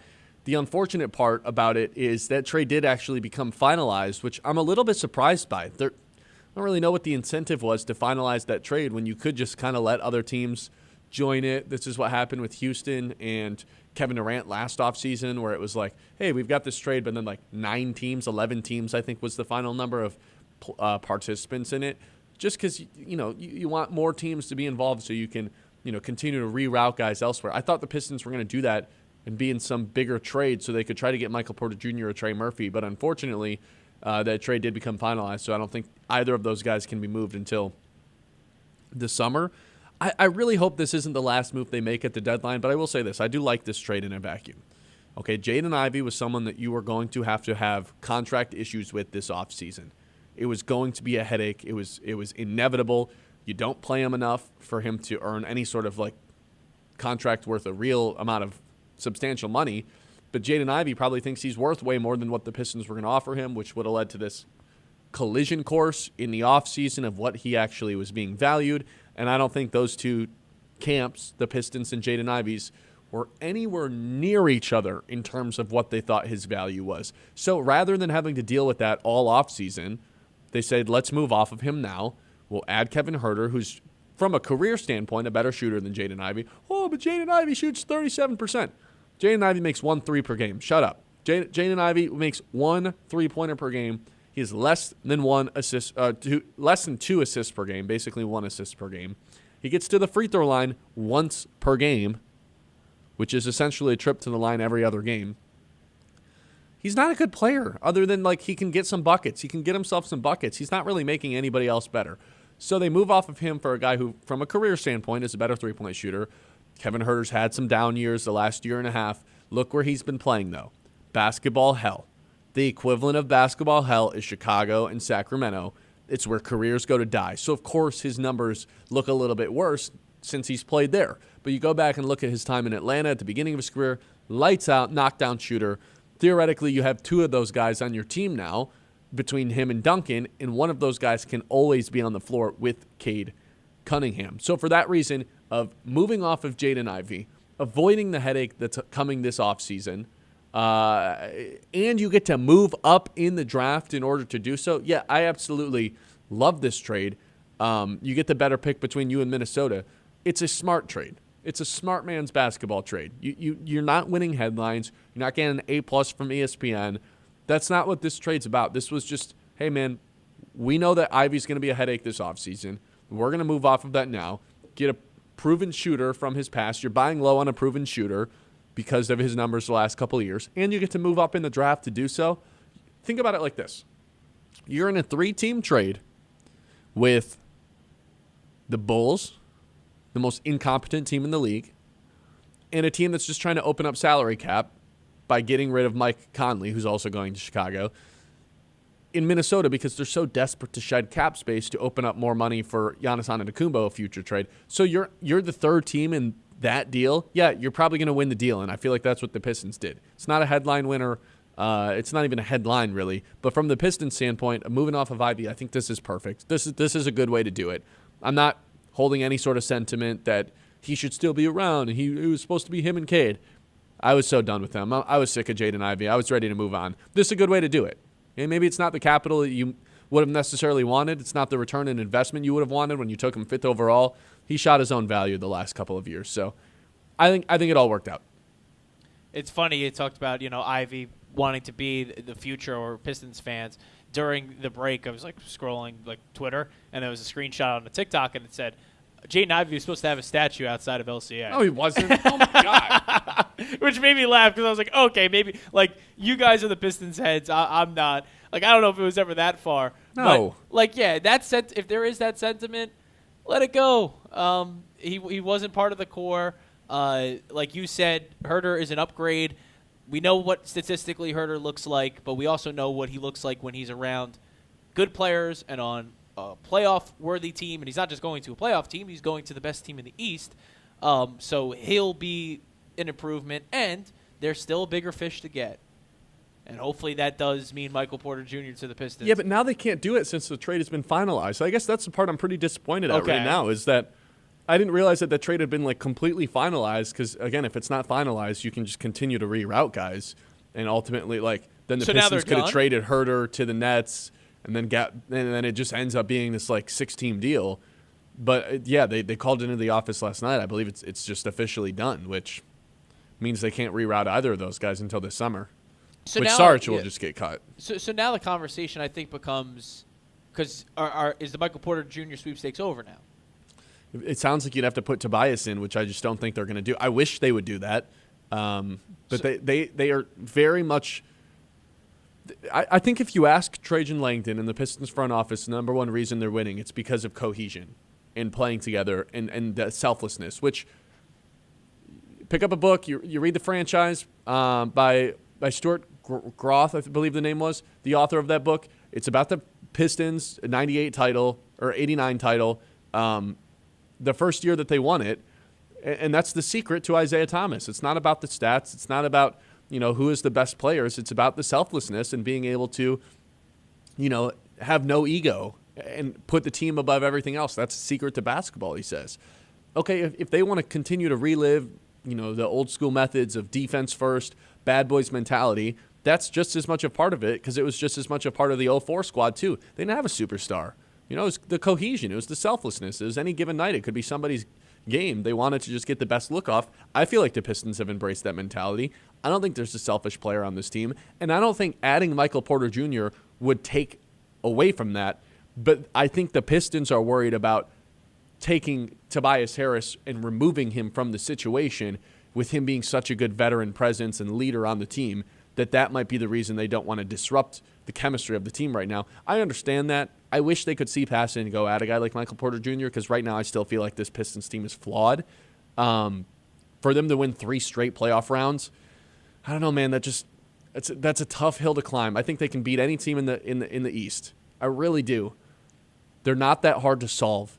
They're not an unsolvable team. And in the regular season, you don't see opposing coaching staffs, and opposing players like scheme specifically to stop the Pistons. It's like, we're going to go out there and play a regular season game. When you're playing a team 5 times, 6 times, 7 times in a row, you're actually going to have catered ways of slowing the other team down. And I quite frankly don't think the Pistons are very hard to figure out from an offensive standpoint. You just got to blitz Cade off of every screen that he has. And you saw him have some bad turnovers yesterday against Denver. You saw him had some really terrible turnovers against New York last season when Cat would just roll up and leave Duren, and all of a sudden you've got 2 guys with near 7-foot wingspans doing this to Cade Cunningham, and it overwhelms him a little bit. And the Pistons don't have a secondary guy for him to throw the ball to initiate offense other than Asar Thompson, who can't shoot the 3 ball, and Duren, who is also a less than 2 assists per game type of guy. Again, I like the ability for the Pistons to zip it around and find the open shot. I really do. They're just not that hard of a team to solve. For them to win 3 straight playoff rounds, I think, is an uphill battle. It's a tough ask of this team, especially with the lack of shooting. Hopefully Herter helps with that. I think they do need another ball handler before the deadline's done. Just someone that they can trust to, if Cade needs to swing the ball to someone, God bless Duncan Robinson's heart. He's a knockdown shooter. He's not someone who's initiating offense. So I think they do need to trade for one more of those guys. I hope the deadline's not done. But, yeah, it sounds like the Michael Porter Jr. thing is just not going to happen, unfortunately. So if that's the case, a deal, if this is it, what is the grade for you? Because we talked about for the deadline as a whole or this trade? We're talking hypothetical because we still have time, right? You'll have a show tomorrow, 9 to noon, but no moves are made. So you're talking about grade the deadline, not this trade, because I'd give this trade a B+. I'd grade, the deadline overall. The deadline overall, it'd probably be a B- because there's a lack of one more person on the team right now. Like, I like this individual move from the Pistons.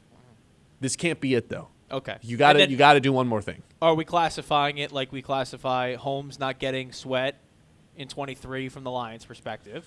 No, that was the Tigers. Terrible effing trade deadline. Okay. In 23 because they got Donovan Peoples-Jones. He looked like he had a piano on his back the whole time he was playing in Detroit. It looked like he had cement-filled boots. He was awful. Okay, but I mean, you said yesterday, like, if this is the only move, though, they're not a championship contender. I don't think they are. But then you look around the Eastern Conference, who is a championship contender? There isn't really one. I think they can come out of the East. I think they can beat anybody. They're flawed enough to where winning 3 straight playoff series just seems a little inconceivable. Then again, you look around the East, and there's just not really any teams you're afraid of necessarily. 989-837-6125, 11 o'clock hour, as always, is brought to you by friends over at Yiter Insurance. Life happens oh so fast.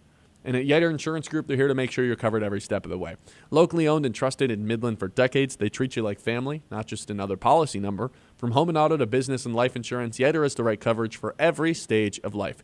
Their team makes insurance simple with expert advice and real people that you can actually talk to. That is Yiter Insurance Group. We'll be there when you need us since 1940.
So if we are looking around the Eastern Conference, Pistons in first place right now.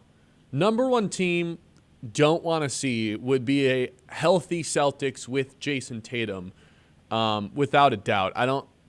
As much as the Pistons are an elite defensive team, if Tatum's, I don't know, to say he's going to be 100% seems like a little bit of a stretch, but that's just, we don't really have an answer for Jaylen Brown, because ideally, Asar Thompson's guarding guards. Like, I think that's where he's at his best, guarding the other team's point of attack point guard or something like that.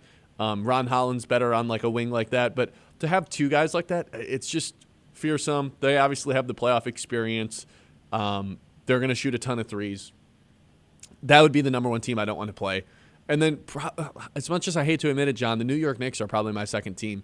I know a lot of Pistons fans have pivoted, and I have too at certain points this year where it's like, yeah, of course I want to play the Knicks. They want revenge. They want to seek revenge on them. But now I think it's gone too far to where, like, every Pistons fan feels like, oh, yeah, now we can, like, of course we're going to beat the Knicks. We're way better than the Knicks this season. We've passed them. Now I feel like I want to walk back almost a little bit. Because they still have that same team. They still have all that length, all those different guys to throw at Cade Cunningham, whether it's OG Anunoby, Mikal Bridges, or Josh Hart. That, to me, worries me. The Cat double-teaming Cade with his length worries me. And, of course, Jalen Brunson, like, he's just going to get his buckets. I think the Pistons are a better team than the Knicks, but if I'm ranking the teams I don't want to see in the playoffs, I do still think the Knicks are number two. Yeah. I would be more fearful of the Celtics, too. I mean, in terms of just ranking as a Knicks fan, it's Celtics 1, Pistons 2. So that makes sense from that perspective. I don't really want to see a healthy Orlando either. When all their guys are healthy, they play pretty well. They just never are all healthy, whether it's Suggs or Franz or Paolo. Mm-hmm. Baker was a great finisher, too. Like, guy that has had clutch moments in the postseason. Yeah. First round, we're talking, of course. Of course. He's never won a playoff series. No. But, at least shows up. From your guys' perspective, I fear there's the Celtics star power, and I fear the Pistons' physicality I don't even fear, like, getting by the Pistons, and then, like, I want to play Boston before I play the Pistons, if that makes sense. Just because I know what that series is going to entail. There's also a lot of question marks around Boston. We're not good enough, you know. Well, we're talking under the assumption of a fully healthy Boston with Brown, with Tatum, with Vucevic. But even if that happens, we don't really know what Tatum's going to look like. You know what I mean? Like, we don't know what percent of Jason Tatum, because when Jason Tatum tore his Achilles, he was a top 5 player in the league. We don't really know what version of him is coming back, if he is going to come back this year, because that'd be quite the quick turnaround if he was to do that. So I don't know. Maybe for that reason, the Knicks should probably just be number one, which I'm fine with that answer if they do end up being that high, to be quite honest. Yeah, I mean, and they play this Friday. Dude, there's 2 games. Like we'll have, or at least scheduled to have, and we're hoping with the studio. For me, Gladwin and Standish Sterling in terms of high school hoops, but Knicks. Pistons. I got St. John's UConn too on Friday night. Oh, Pistons Knicks might actually be the best rivalry in the NBA. It might be. Yeah. There's no LeBron Warriors anymore. Like, that's not really a thing. Huh? I said nope. No. Boston and New York. Like, you definitely have more beef with us, right? Yeah. With the Pistons than you do with the Celtics. Currently, yeah. At least currently. I mean, we have the Knicks don't like the Pacers, but the problem is the Pacers are just they're a nobody this season. Like Knicks, if you ask Knicks fans, they just don't like the Pacers just because. I mean, you go back to the Reggie stuff and this and that, and last year, but now it's different just because of how they're constituted. So the Pistons are number 1. The answer is probably just Spurs Thunder from a league-wide standpoint, but from a market standpoint, old school teams, big brands, Eastern Conference bias. Like there is some Pistons Knicks, and it's not like it's a fake rivalry either. Like. They have developed some like real disparity for each other, which I'm all about. I love when there's rivalries like that aren't manufactured the same way that, like, I don't know, the Bills and the Chiefs. They have this like rivalry. I don't really think the teams hate each other. It's just we've created the rivalry in the media because of Josh Allen versus Patrick Mahomes. These guys, between the Pistons and the Knicks, it really does feel like there's like oh man, we do not F with this other team. Yeah, which is awesome.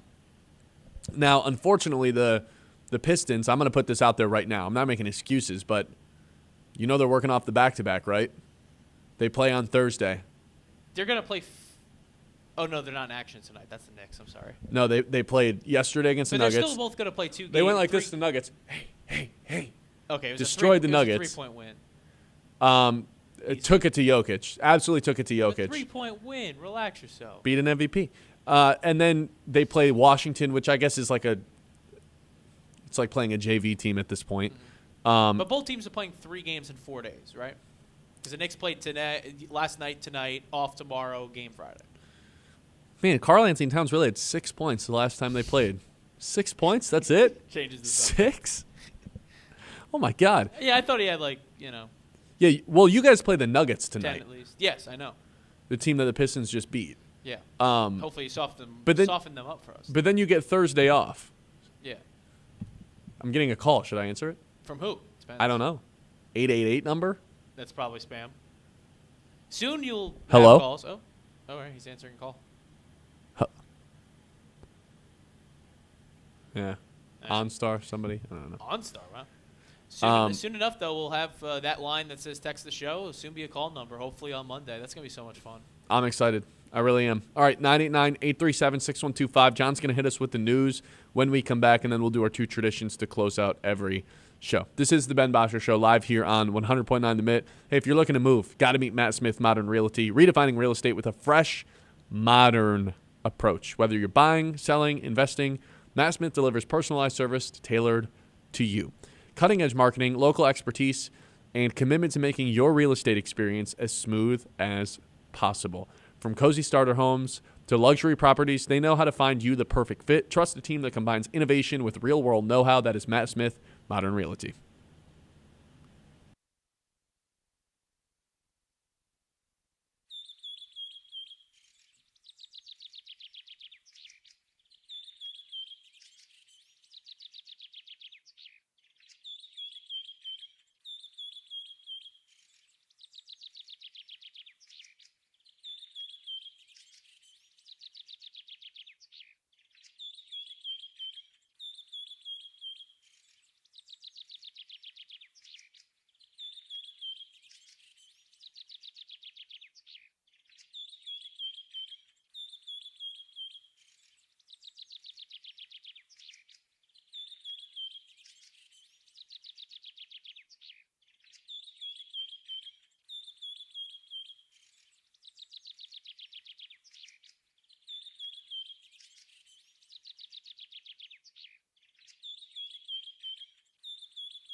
Okay. It is that time. It's 11:30. John Vicari, what is going on in the world of sports? Here is the mid-morning catch. Tell us what's going on in the news. Yeah, let's do it. I actually figured this out the first time. Thank goodness. Only took 3 days. Yeah, no, we got it. It held my mic was on, which it wasn't, but now it is. Let's while we were having that conversation, Mike. Let's Gotta turn the it's mic tough. on. I have to reach over. It's just it's janky. In terms of news that broke since we've been talking, how about some coordinator news in the National Football League? The Jets hire Frank Reich, former Colts head coach. He's going to be Aaron Glenn's OC in New York, which is very cool. I think they were. I'm perusing the article right now. I believe they were teammates at some point in the NFL, but Frank Wright and Aaron Glenn were? I'm pretty sure no. I didn't know this. Well, they move off of Tanner Engstrand, who used to be with the Lions. Because Reich was the Bills' backup. Maybe not. Was Glenn a Bill? Let's figure that out as you give your opinion on that hire. I don't really have an opinion on, You don't have an opinion? Frank Reich. No, Come I don't on. care about Frank Reich going to New York. They've got who's their quarterback? That's a bad job to take. That's my take on it. It's a Wow. terrible job to take. He clearly had no other options. I don't know what the Jets are going to do here in this year's draft, because if you're not taking Mendoza to take a quarterback, sounds a little bit premature, like you're taking something that you don't necessarily view as a sure thing. Mm-hmm. Then again, you don't want to run back Justin Fields or Russell Wilson, so who knows what they do. Could they trade for Kyler Murray? They've got the draft capital to do so. Yeah. I don't know. Yeah, Do they so- pick up Tua after he gets cut? Who Nice. knows? Tua in New York would be incredible. They were teammates, by the way, to confirm. Frank Reich was a Jet in '96, and Aaron Glenn was a Jet in '96. So smart. So, yeah, I'm so smart. But what'd you just say? Tua to the Jets? Imagine. Tua's going to get cut. Imagine. Tua's going to get cut, and I can't imagine Tua in like the New York market. Oh, my God. What would happen? We would get memes of that guy on a daily basis with the quotes that he says. People would take it and run with it. You'd get like 7 cold Tua games a year. It'd be great. It'd be awesome. Okay. I'll take your word for it. In terms of, that's the only really the NFL news. We talked about earlier, the NFL Players Association. No appetite for an 18th game. That was according to David White, the NFLPA interim executive. No 18 games this upcoming, and we talked about it. Super Bowl this time next year is not going to be this upcoming weekend, but will be the weekend after. It'll be a Valentine's Day Super Bowl, and you don't need an 18th game. You just, I mean, really, in terms of if we're talking, game structure, I'm up for 2 preseason games. You're right. Like, It's unnecessary. Starters don't play. Just at this point, in terms of how it's structured, that week 1 is really feels like the preseason at some points in terms of talking NFL. But no 18th game, one of the new developments. There hasn't been, and maybe you disagree with this. There just hasn't been a lot of news around the Super Bowl this year, right? I mean, I feel like the only dialogue there's been is Bad Bunny stuff, right? There hasn't been, right? I mean, It's exactly like, where you want it to be. there's storylines. There just isn't like anything. Not that there should be. Drake I May's guess, shoulder? but That doesn't count? is that something that everyone's talking about? I feel like his shoulder's fine. Like- That's what it kind of seems like. Yeah, I don't know. People are mad about Bad Bunny. I don't know. They're mad. They're Well, mad at at least it's just a they're mad at the discussion. halftime show before it's even happened. Yeah. That's what I don't understand. Well, Also, divisive time. there's no language in music. It's a universal language. It's the rhythm. It's gonna be jump better. That's right. Oh no. Yeah, I don't know. Whatever. Yeah. But no, that was just a thought off the dome. In terms of NBA news, we mentioned it, but worth mentioning again. Obviously, the Pistons news with Herter, Ivey, and to get Ben's thoughts, podcast after the show, and then on YouTube, we dissected it all. In terms of other news regarding the league, big trade with James Harden being a Cavalier now. The Clippers receiving Darius Garland and a 2026 second-round pick. Hysterical. It's just a hysterical trade. Will it make a difference? I don't think so. It'll make them better in the regular season without a doubt, because James Harden's proven like he's going to put up numbers in the regular season. He's going to help them more than Garland does, because Garland is always hurt. So I think it is going to revive their regular season that has not gone according to plan. Like last year, remember, they were the 1 seed. They were cruising through the regular season. This year, they've looked like something's been wrong all season. So they're going to take a guy who's always hurt and put him in with a future Hall of Famer, James Harden. Yeah, they'll make them better in the regular season. But once the playoffs roll around and You have to watch those two guys fight for the basketball. I think this is just like a playoff collapse waiting for happen. It's a team that can't get over the hump in the playoffs, and they add a guy who notoriously can't get over the hump. What could go wrong? What could go wrong? Probably everything. Hey, be a nice cupcake for the Knicks in the first round, maybe. We'll see. Because, as you said, it'd probably be better in the regular season in terms of the Cavaliers, Clippers, who knows. Something that broke within the hour, and it's been kind of reported on within the last couple of days, but is now official. The Washington Post, the newspaper in Washington, D.C., has eliminated their sports department amid a mass layoff within the company. What? Right now, they have reporters on site ready to cover the Super Bowl and, sending them out to Italy to cover the Olympics, but they're one-third of the entire staff for the Washington Post is getting cut, and the sports department is going to cease to exist. Wow. Which, they were one of the better sports departments in this country. So what's the reason that they're not existing anymore? Is ESPN doing a better job? I don't think so. No, it's finances. And then you would think to yourself, who owns the Washington Post? Oh, boy. Who owns? Do you know? Does anyone know? I don't. Bueller? Jeff Bezos. Does that guy have money or no? Is he? Jeff Bezos owns the Washington Post? He does. He does. Wait, he's a billionaire? He's more than a billionaire. I guess he's not a sports fan. Huh. Didn't know that. I guess he could have saved the Post, but hey, you know what? But it's great, too, because you buy it. You don't have to buy a newspaper if you want to, Just everything's online. cut people. No, it's online section, too. But it's like you buy a newspaper as a billionaire to turn it around, right? It's not like there's liquid assets to kind of churn out of it. Besides maybe the building that the Washington Post is headquartered in. Yeah. I don't know. But maybe that'll be an Amazon warehouse soon. So sad day there if you're a sports fan, of course. But hey, it's the way it goes in the Washington Post sports department ceases to exist. So there you go. Let's see, we got anything else? I told you in terms of action tonight, and mid-programming note, Michigan State is going to be in action tonight against the Golden Gophers of Minnesota and some college hoops. MSU needing to bounce back after the loss to Michigan on Friday. A nice way to do it because, they get a test again on Saturday. They're going to have they're going to host Illinois, which is going to be a top 25 matchup. Primetime game on Saturday night. So this is kind of a tune-up for them to get really right back to it in terms of tough Big Ten teams against Illinois. 0-10 in their last 10 top 5 matchups. Michigan Really? State is 0-10 in their last 5 against top 5 teams, I should say. Against not top 5 teams. Yeah, not top 5 matchups. They're just 0-10 versus top 5 teams in their last 10. So hopefully they can break that skid on Saturday against Illinois. Yeah. Wow.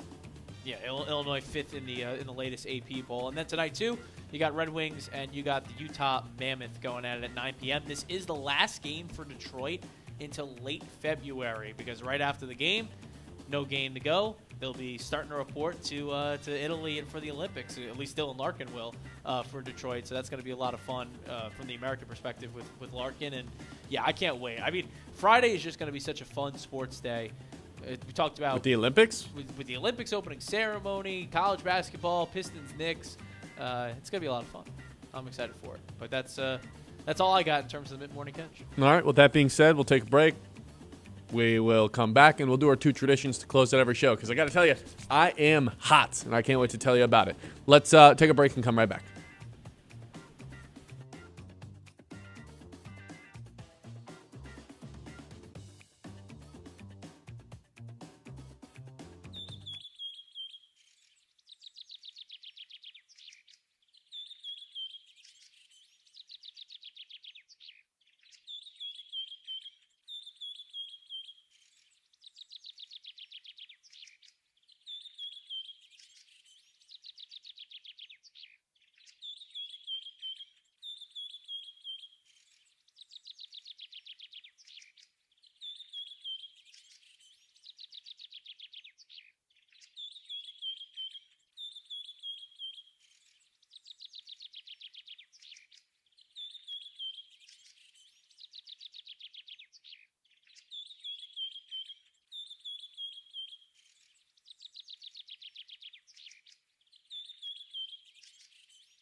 All right, we've got 2 traditions to close out every show. The first of those is our lock of the day. Man, are we hot. What is it today, Wednesday? Have we hit 2 days in a row? Yeah. Or more than that? No, because we didn't hit last Friday. No. 2 days in a row, though.